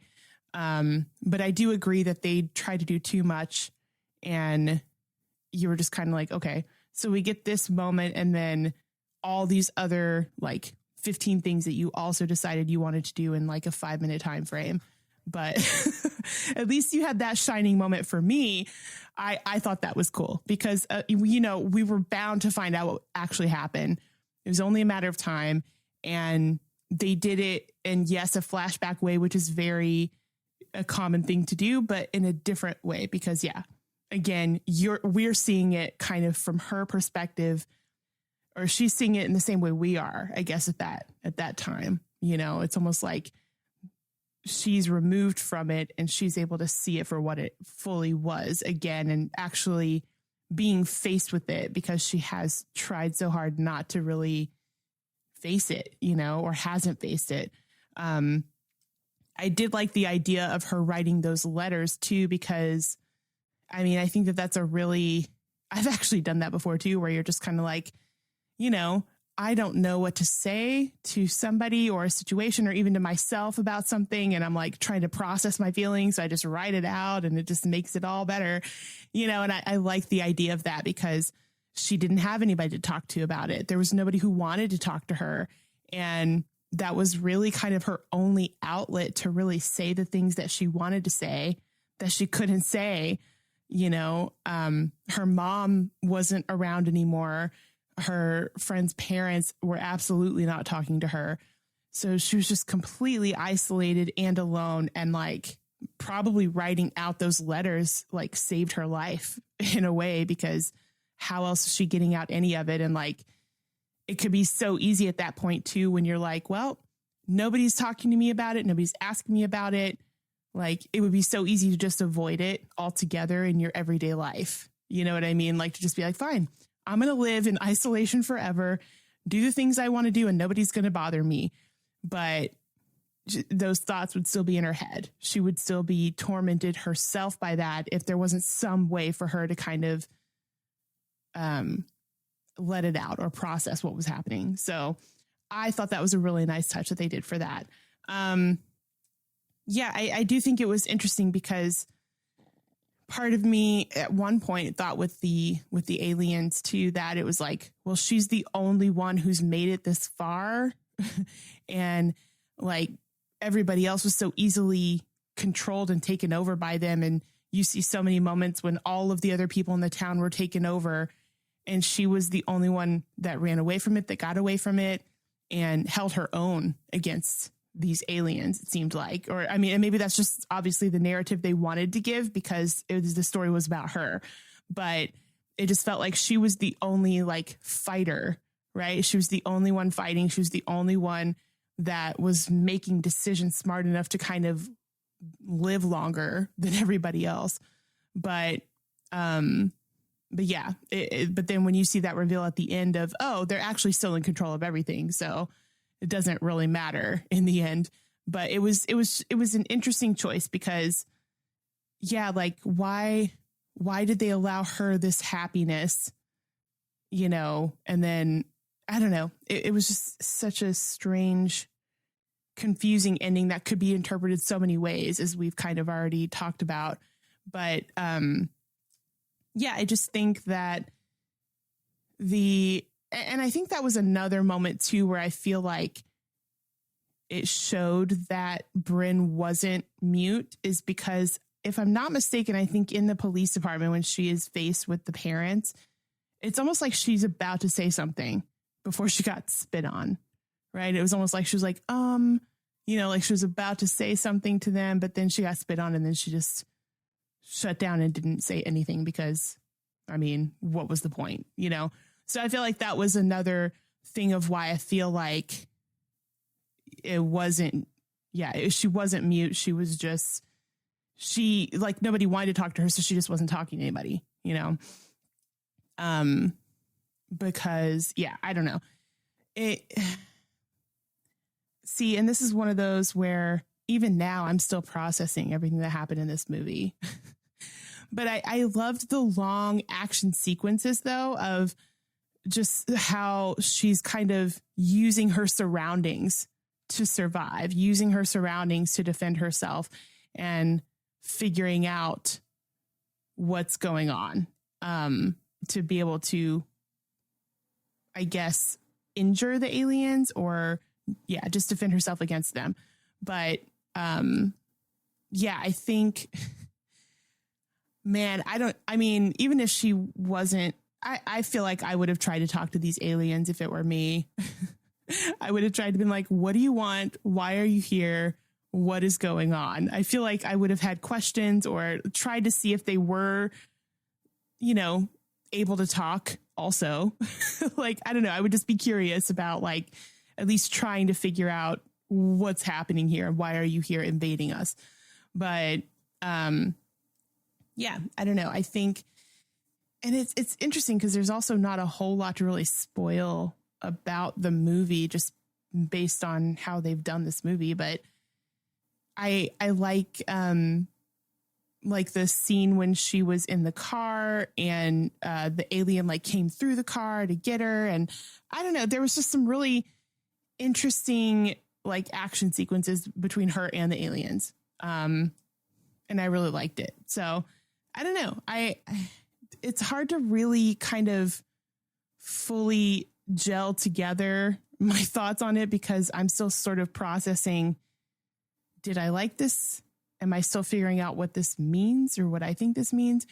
But I think that's kind of the cool thing about the movie too, is because there's so many different ways I feel like you can interpret what happened. And even the three of us, I think, have all had different opinions on some of what's actually happened in this movie, which is kind of a credit to the people who wrote it, you know, because it's a conversation piece for sure. It's one that leaves you thinking so much after you've seen the movie. So that's all I have right now. Thank you for bringing that back up, Heather.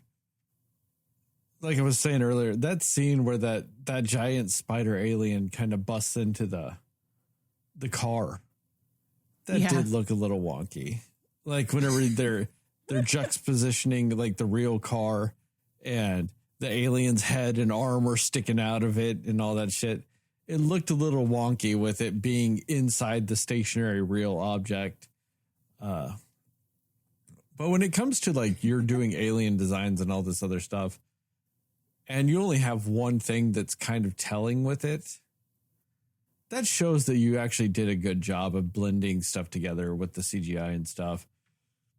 I also really dug it whenever she stabbed that little fighter alien like with the mop stick. And then just slammed its head with the cabinet door. I really kind of dug that. But then I also like the fact that like that worked against that guy because he obviously didn't have telekinetic powers. But when she was trying to do any of that stuff on the medium-sized Greyman, they just demolished her almost all the time because they would just like flick their wrist and she could do nothing because she'd fly away, you know. And that's why I like what Jastin brought up. The one time that she was able to like successfully completely kill one. Because I don't think she killed the little fighter one. I think she just knocked it out. I think it shows that it was still alive. But the one she killed is because it was spinning her around and she accidentally stabbed it in the head. I liked that while she was effectively dodging and fighting these creatures, the one time she was the most effective was essentially out of the hubris of the alien spinning her around, you know. But I will say this, and my favorite scene in this movie, though, is when she got her little sewing scissors and she was like looking around to try to get that one. And she ducked under that table and she's waiting for it to come around and stuff like that. And then she turns around and it's just kneeling next to her, staring at her. I really dug that scene. I thought it was really cool. She does that, and then it knocks her away telekinetically, and it doesn't move. It just stays in that weird crouched position, staring at her. I really dug that. I thought that was a really cool and really effective scene. And all it made me think about was like, why can't recent horror films match this level of tension and suspense and creepy shit like this movie can? And this movie on its face isn't truly a horror film as much as it is kind of a thriller and a sci-fi movie. That's kind of the nature of what it happens when you go this deep into aliens and stuff like that. And, well, yes, you can have some horror movies with aliens. Don't get me wrong. I mean, Alien did it. But this movie was just playing on suspense and thriller vibes the entire time whilst using a sci-fi aesthetic. But it did so effectively that it was also able to get scares. You know, this movie, pound for pound, is a better horror movie than The Nun 2 was. And that's sad because if you're looking at, if you want to put genre labels on this movie, horror is like 5th on the list. You're putting so many other genres above horror. But it matched horror vibes better than The Nun 2 did. And then, and The Nun 2 would have horror as its number 1 genre. I'll tell you what, though, that parasite going in her mouth is something I'm never going to forget. That was very tension-filled and disturbing and just, scarred in my brain forever. I have seen way too many alien movies with them shoving shit in people's mouths to get fazed by that. Hey, maybe that's, maybe that's why that worked on me, because I don't watch as many of those things as you do. Alien shoving shit in people's mouths is like just a staple of my childhood.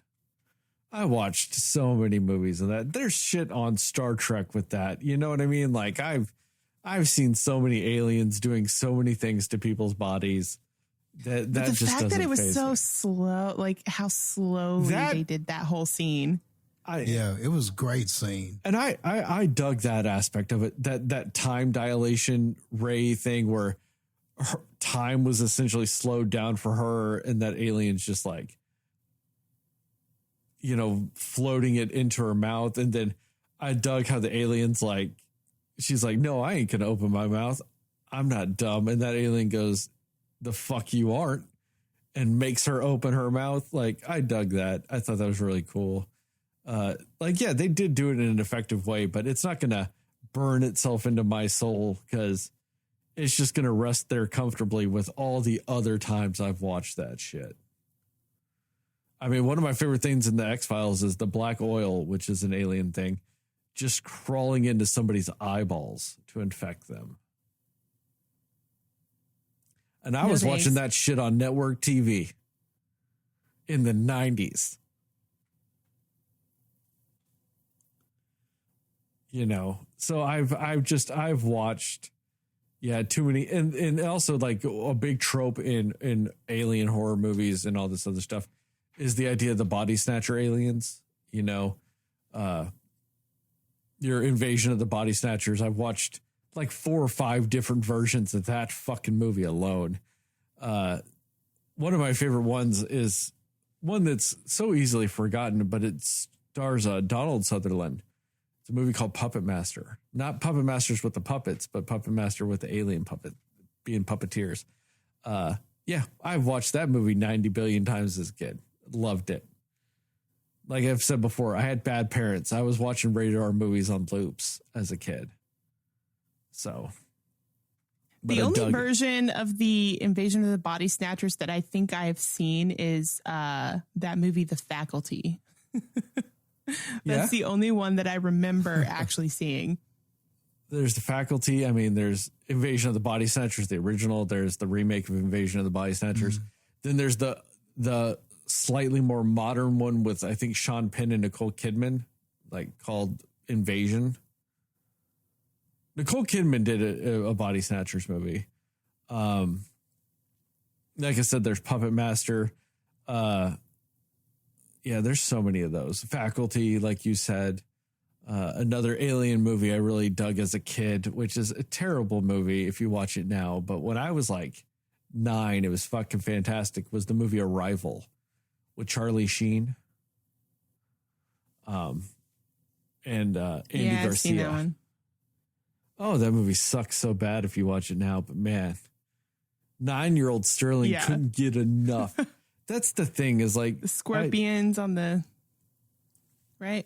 Yes, scorpions on the ceiling fan. Yeah. Interesting tidbit. Those are emperor scorpions. Relatively mild stings. It hurt. Venom, not that deadly at all. Very, very mild venom. A rule of thumb with scorpions: the bigger the claws, the less poisonous or toxic their venom is. Because they have to hold their prey longer, so they need big, beefy, strong claws. Really thin claws, shit good. But yes, that's why they always use black scorpions in a movie. Those, the emperor scorpions in a movie, is because they're big, they're black, they're scary. And if they sting your talon, it's not that bad.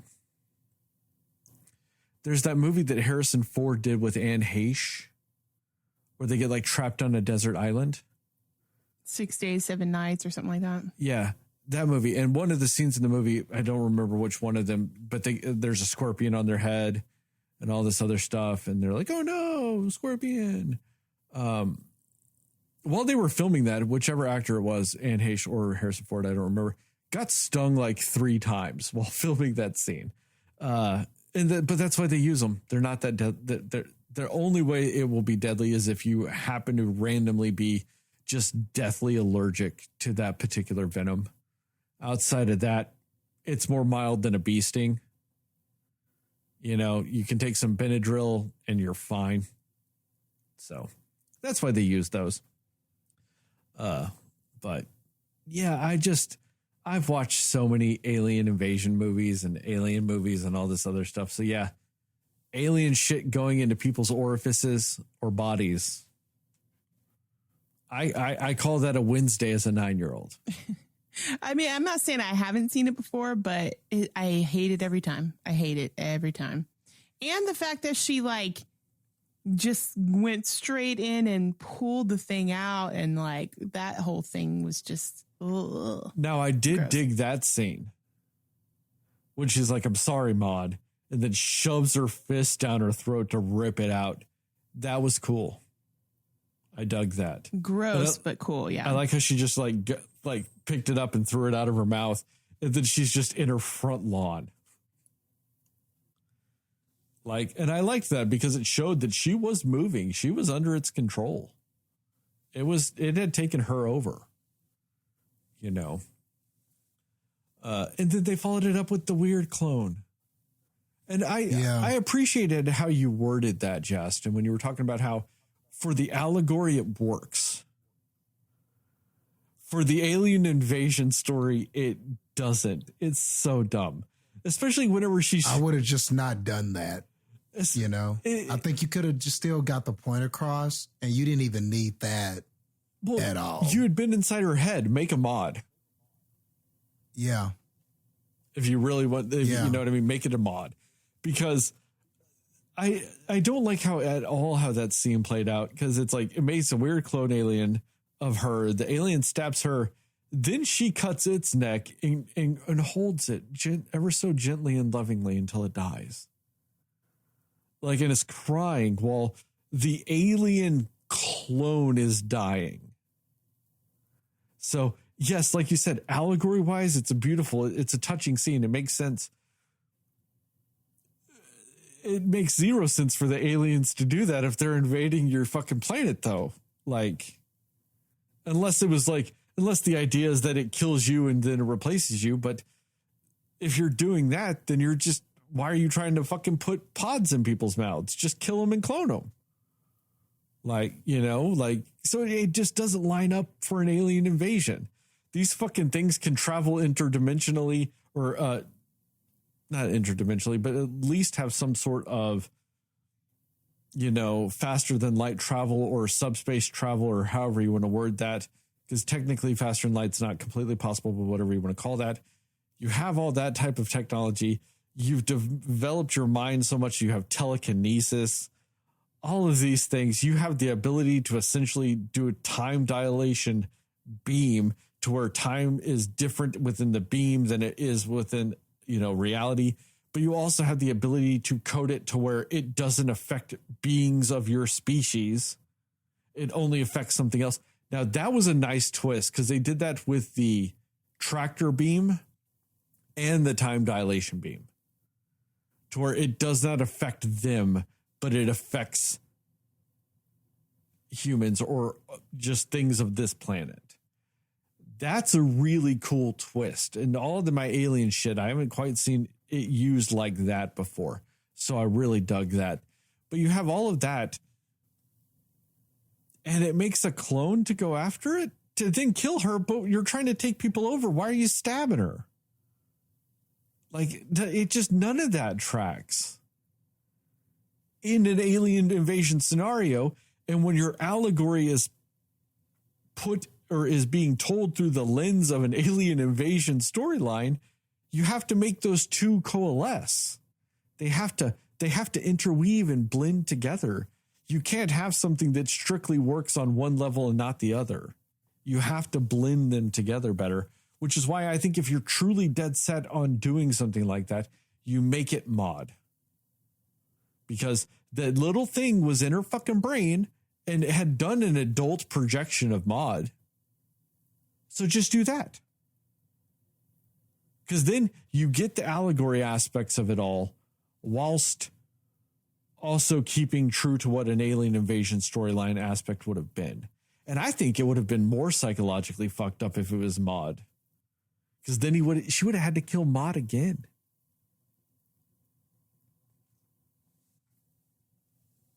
Yeah. Or at least if she had stabbed the thing and then it was Mod. And even if that was something in her head or that was guilt kind of coming to the surface in a moment or something, and she stabs the person, realizes it's Mod, and she's like, oh shit. And maybe when she's running away, it pans back and we see that it was an alien or something. Maybe it was something she saw or something that she envisioned.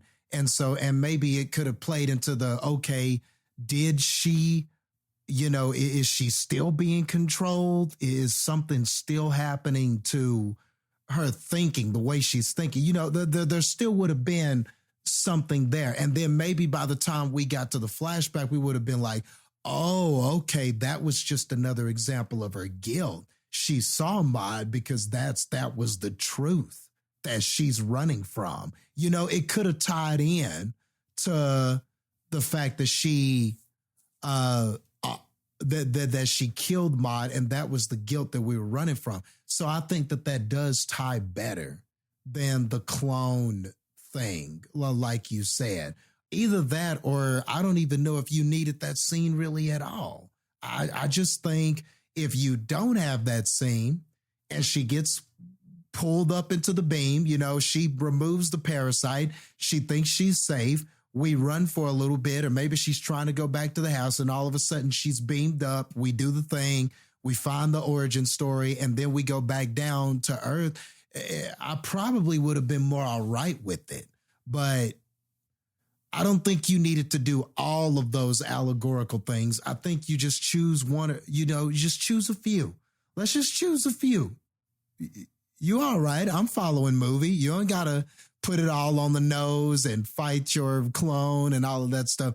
I think it was too on the nose with that. I just don't know if I just wonder if you needed that, Yeah, I don't disagree. Yeah. Anything else? No. Nah, I'm good. On that note, thank you guys for listening to this episode of the Cinema Slayers podcast. Check us out on the internet at www.cinemaslayers.com, Cinema Slayers podcast on Facebook, Cinema_Slayers on Instagram and Threads, at Cinema Slayers Pod on YouTube, Cinema Slayers Pod on TikTok, which some more of those will come out soon. Once these pesky little strikes stop, I will actually start doing some more of that stuff. But I wanted to pick it back up, but then the strikes were going on. I was like, no, wait. So I will be doing some more stuff, some more reviews of just random ass shit, because I've watched so much random shit lately. Like I said, a couple of weeks ago, I could have done a review of the movie House on Haunted Hill with Chris Kattan. In case you forgot, Chris Kattan is in that movie. And Ali Larder, and like I said, Taye Diggs and Jeffrey Rush. What's her name? Famke Jensen? Jean Grey from the X-Men movies. Star-studded cast. She's also in The Faculty, I think. I think she's a teacher in The Faculty. Is she one of the teachers? Jon Stewart's in The Faculty. Mm-hmm. Anyway, but those will be coming as long as the studios quit being shitty and just come to an agreement with the SAG-AFTRA, and then, I'll start doing some more shit. Shout out to Plug Migo and Mundo Ochoa for our theme song and logos, respectively. Give us a 5-star rating and review. We'd really appreciate it. Really help us out. Tell your family, tell your friends, tell your friends' family, tell your family's friends, and most of all, tell those dear sweet mothers, because dear sweet mothers love learning proper dance steps. I actually dig that. Yeah. I was going to say alien utopias, but that works too. Yeah. Just remember, here at the Cinema Slayers podcast, we are both pro slut, pro Sydney. We are also pro naked. And just remember, you are Knuff. Jastin, we agreed that pro naked would be it. Okay. We agreed last week pro naked would be what it is. I said okay. Don't be looking like a sad puppy. Have you eaten naked tenders recently? yesterday. Exactly. Shut up. I want to hear your shit. Man. All I know is if the aliens would have analyzed my brain, they would have been like, Naked tenders. he likes Burger King. Naked tenders. They would not have let you go if it was the Burger King and not the tenders. They'd have been like, man, even in his mind, he's lying to us. Because that motherfucker's stomach is full of naked tenders. And he's claiming Burger King. Who is this man? No, not that. We Those need are to do the kind of aliens experiments that on go, him. They examine your stomach content. It's full of naked tenders. You've got a Raising Cane's receipt in your hand. It is like, why does he keep thinking of Burger King? Right. Damn it. We should all eat the naked tenders on here sometime. Since Yes. they do have canes here. Yes, have but one by you? the one thing is that's weird about the naked tenders is the fact that they are not technically a legit menu item. They are a like secret menu or modification that they allow, Okay. but they are not a straight menu item. And since I don't like actually ordering my food, like I don't like talking to people to order my food, I like to go into an app and order. I'll go pick it up. I'm not saying it has to be delivered. I'll go pick it up. But I can't just go in there and put like, give me this, whatever. Is it like a 6-piece in that, like the one of their options? Caniac. Yeah. The Caniac combo. Okay. The Caniac combo. And then what do I put in the app? Make them naked, strip them down real slow and give them to me naked. Like, what do you put in the comments to do that? Like, it's weird, So I'm just saying, Raising Cane's, get with the fucking program. Quit with this in and out bullshit where, you've got a very popular item that you just make everybody order as a special modification. Like, that's regardless of anything. Fuck In and Out because their most popular items are off menu items. Just put them on there. Yeah, just put them on there. It's not a secret. You're not special anymore. You've got them all over the fucking country. Just make it a part of your fucking menu instead of your like nice little, I eat In and Out lingo. Fuck all that. You know why I appreciate Whataburger? All their menu or item customizations are on their menu. You want Texas toast? You can get your burger on Texas toast. And you know how you always know that? It says it on the menu. Just says it. It says, hey, these are our bun options. I appreciate the simplicity of that. So BK is the same way. Just have it your way, Just go there and have it your way. Jastin, you don't actually know that. You haven't looked in their menu in like 6 years.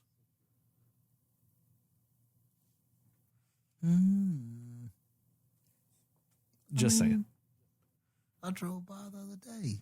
Jastin, we settled this. It's Cane's. Cane's is your Arthur.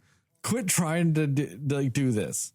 You left Burger King when you were a little boy. You left little boy in Burger King. And adult Jastin is with Raising Cane's. We've been over this. Those feelings are real, though. They are. I mean, but I was going to finish the sentence and just say I drove by on the way from getting my naked tender. Jastin, the thing is we know at this point there is that if you're going to Cane's, you're passing by a Burger King. Yeah. It doesn't feel right all the time, but I do it. I like to think that you intentionally always plan your route to Raising Cane's to pass a Burger King.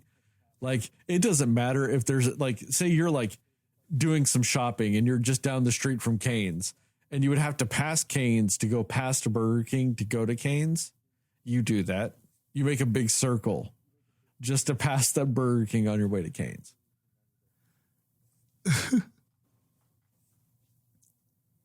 Damn it, I hate y'all.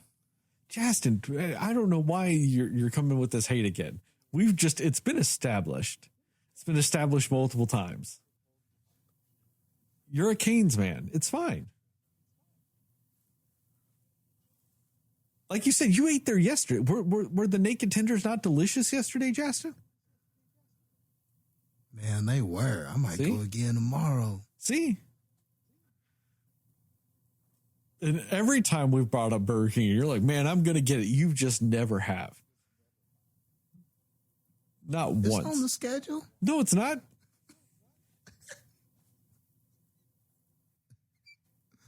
Oh, man. It's not. Jastin, your birthday is coming up. You're not even going to go eat Burger King on your birthday.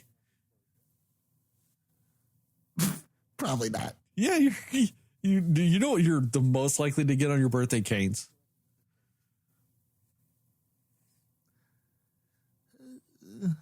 Yeah, exactly.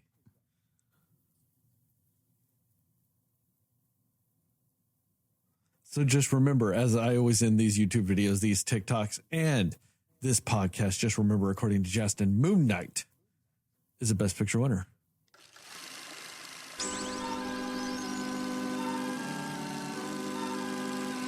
I can't believe you had the audacity to look at me like I should mention Burger King when I said we are pro-naked, like we agreed on, Jastin. We agreed on it.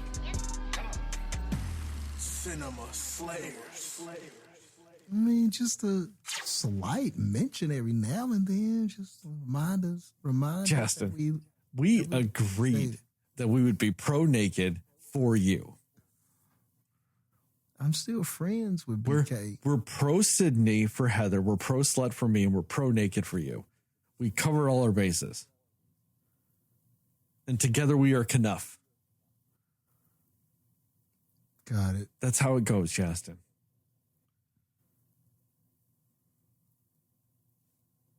I accept. Jastin, with a heavy heart. your actions alone say you are pro-naked. Come on. You ate naked tenders yesterday. You're going to eat them tomorrow. You're going to eat them on your birthday. And your birthday's just in a couple of weeks. You are going to eat them at least 9 times between now and your birthday. I just haven't forgiven myself for abandoning Burger King. Jastin, I can't forgive myself. I'm like bread. I can't forgive That's kind of a lie. You have forgiven yourself for that because you just haven't done it. You have no actual guilt about not eating Burger King because you don't do it. And you actively go out of your way to not do it. That's like saying, man, I feel so guilty for cheating on my wife when you're fucking the 9th, like you're having your 9th affair of the day.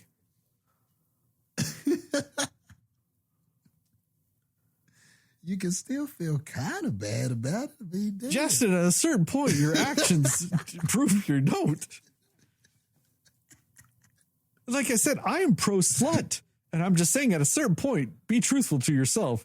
You don't actually feel guilty about it. And there's no shame in that, Jastin.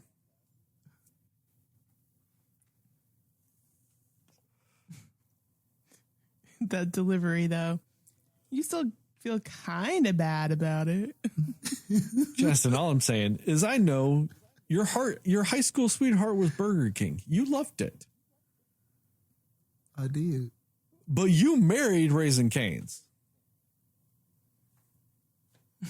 I have.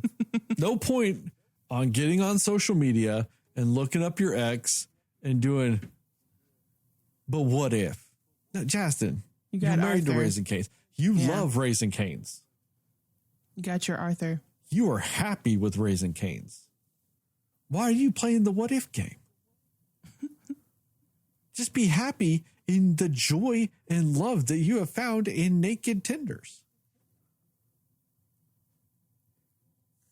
It's just every now and then, sometimes those feelings come back. You know, I still want to be friends with the BK. It's just that I'm not going to be all up in the BK. No, Justin, you don't even want to be friends with BK because you don't even talk to BK.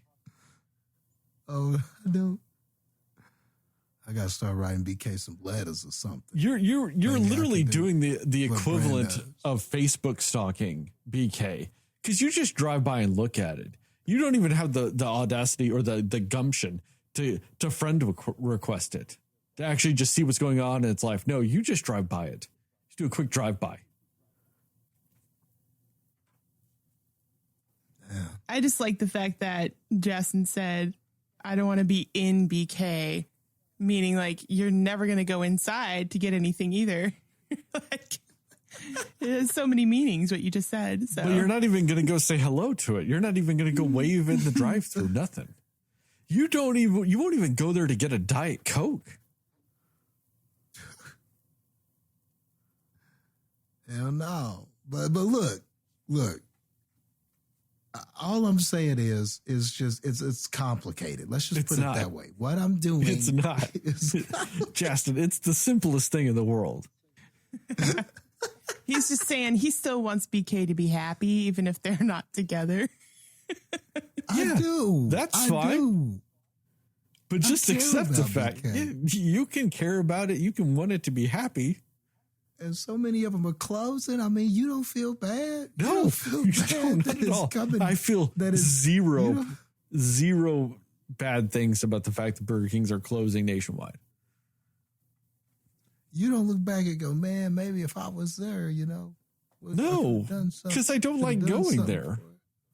Could have done something for it. Jastin, they have never once in any of the times I've eaten there given me a quality food product that I happily eat.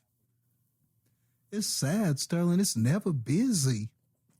I know. It's never busy.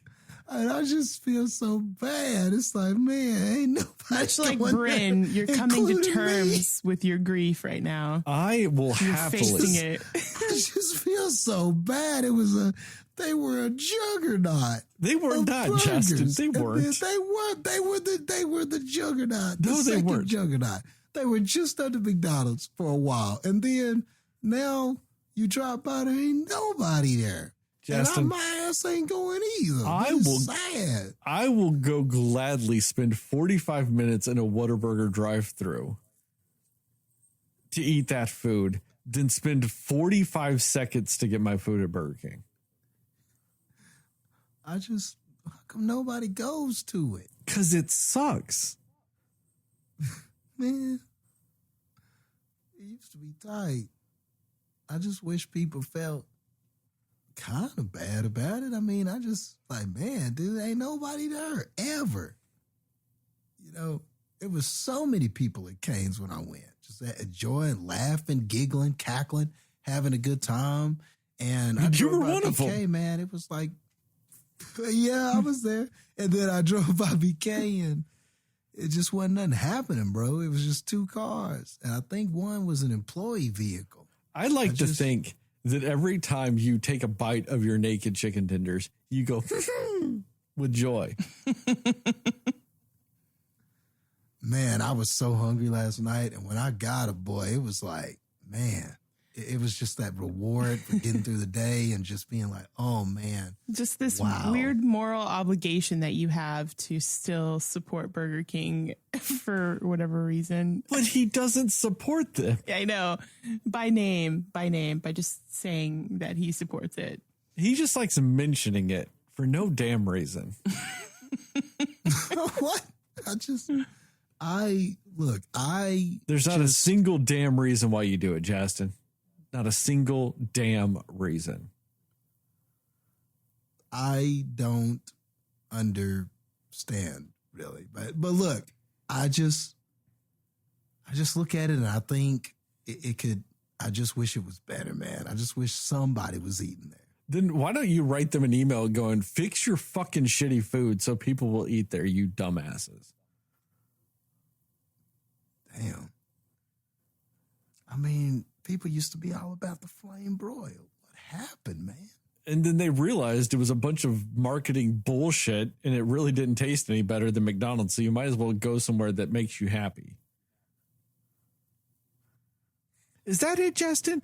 Are you did you have a severely toxic relationship with Burger King?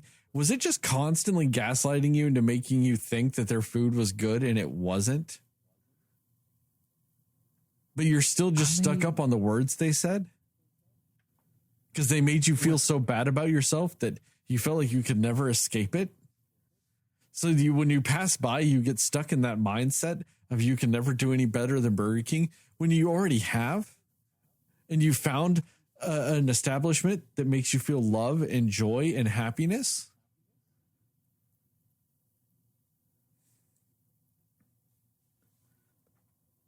You just never forget your first. And I was just a real fan of them. Jastin, I can almost guarantee they weren't even your first. You probably had McDonald's at least 10 times before you ever ate Burger King. Yeah, that's probably true. But look. I mean, do you remember those shitty ass toys you used to get at Burger King too? Yeah. It was always just something random. Kids Club. I was part of the Burger King Kids Club with Kid Vid and all of that stuff. Man, do you remember how shitty their chicken nuggets used to be? I say that like they're any better now. They're probably not. I wouldn't know. But do you remember back in the day when you get Burger King chicken nuggets, when your mom's like, hey, what do you want? And you don't know she's going to Burger King. And she makes you think that she's like, oh, I'm going to stop and get burgers. What do you want? And you're like, oh, give me a chicken nugget kids meal. And then she brings you home Burger King chicken nuggets. You remember how disappointing that was? Yeah, their nuggets are not the highest tier. But they're not the Nugget King. I mean, maybe they should be. I don't know. They need to accept what they are in other countries, like Hungry Jack, because they know that they're not actually kings, and it's false advertisement in other countries to call themselves a king. They're just a guy named Jack who's hungry, probably because he doesn't eat any of their food, because he'd rather be hungry than eat that shit. That's why he's Hungry Jack. But I mean, some people like it. Like, no, they don't. If you take Heather, right? Heather, and you make her into a child, she would like Burger King. No, that just means she would eat Burger King. Not that she would like it. She loved it though. That's what we Jastin, that's never actually been established. You just say that. All we've ever accurately established is that she ate it as a child. That's the only definitive thing we know, is that Heather ate Burger King at least once in her life, but she was a child when she did it. She spoke in depth about it, and I just remember her No, going, she didn't, Jastin. She said, I had some chicken things. I don't remember what they were. And that's what she said. And the sauce that I used to get, I love Burger King. No, she said she had a sauce. Oh. That I was mostly sure was sweet and sour. But she doesn't even definitively know. You weren't like, that sweet and sour She sauce? doesn't even remember if they were chicken fries or chicken nuggets or maybe even chicken tenders at some point. She just knows it was a chicken product and there was a sauce. She said, though, right? When she was talking? No, Jastin. Was it or It's probably an She was like, I had, chicken things. I could have swore I heard No. No, Jastin, you're thinking of when you eat I was a kid. naked tenders from Raising Cane's and not ever Burger King. Okay. Do you remember that very shitty documentary, Super Size Me? The one thing I do like about it is that guy that eats a Big Mac every day, and his friends gave him $5 to eat a Whopper, and he did. And he's like, man, that was so shitty. I took that $5 and went and got me a Big Mac. Oh, it's fantastic. Oh, come on. Oh, what a mean man. He's a man of the people. Just a big meanie, that guy. You know, and this weekend I have to house sit for my aunt, and I am going to be like a quarter of a mile away from a Burger King. And you know what I'm not going to eat, Jastin? Burger King. Will you drive by it? I could. I'll probably not, but I could if I wanted to. I can pull a Jastin. I'll pull a Jastin. I'll drive by it and not eat it. There's a McDonald's like right across the street. I'll drive by the Burger King and go eat McDonald's. That's fine. But you have to look and smile and Oh, look. just kind of whisper, I'll support you. No, No. because you don't actually do that. Damn it. In fact, I think there's a Raising Cane's in Naperville. So I'll make a big roundabout trip just to drive by that Burger King to go to that Raising Cane's. I will pull up my GPS and go, where's a Raising Cane's? And I'll go, okay, I'll add a stop at a Burger King before Raising Cane's. So I'll drive by the Burger King on my way to Raising Cane's. I'll pull a real Jastin.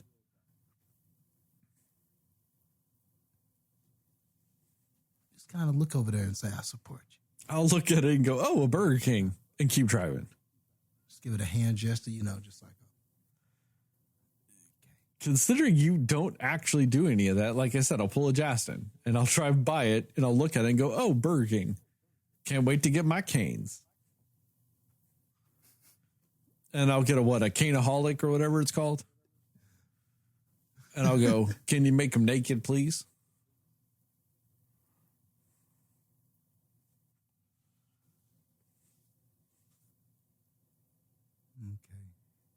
okay. Are we done now? Can we just I feel drop like we should this be done, Burger King? guys. Can we drop the Burger King now, Jastin? We did it in our pre-outro and also our outro. We've been talking about Burger King, guys. Yes. We got to stop doing this. Okay, it's done. I would have, Jastin. You're the one that was like, He gave the look. He gave you that look of like, you better talk about it. Jastin was like, I'm a glutton for punishment. Can you please bring up the fact that I just don't actually eat Burger King? And I'm full of shit. Can you please, Sterling, please? Man, I used to love it. It is 1:30 in the fucking morning, Jastin. Just stop it. Shut up Okay. about Burger King. Okay. I'm out.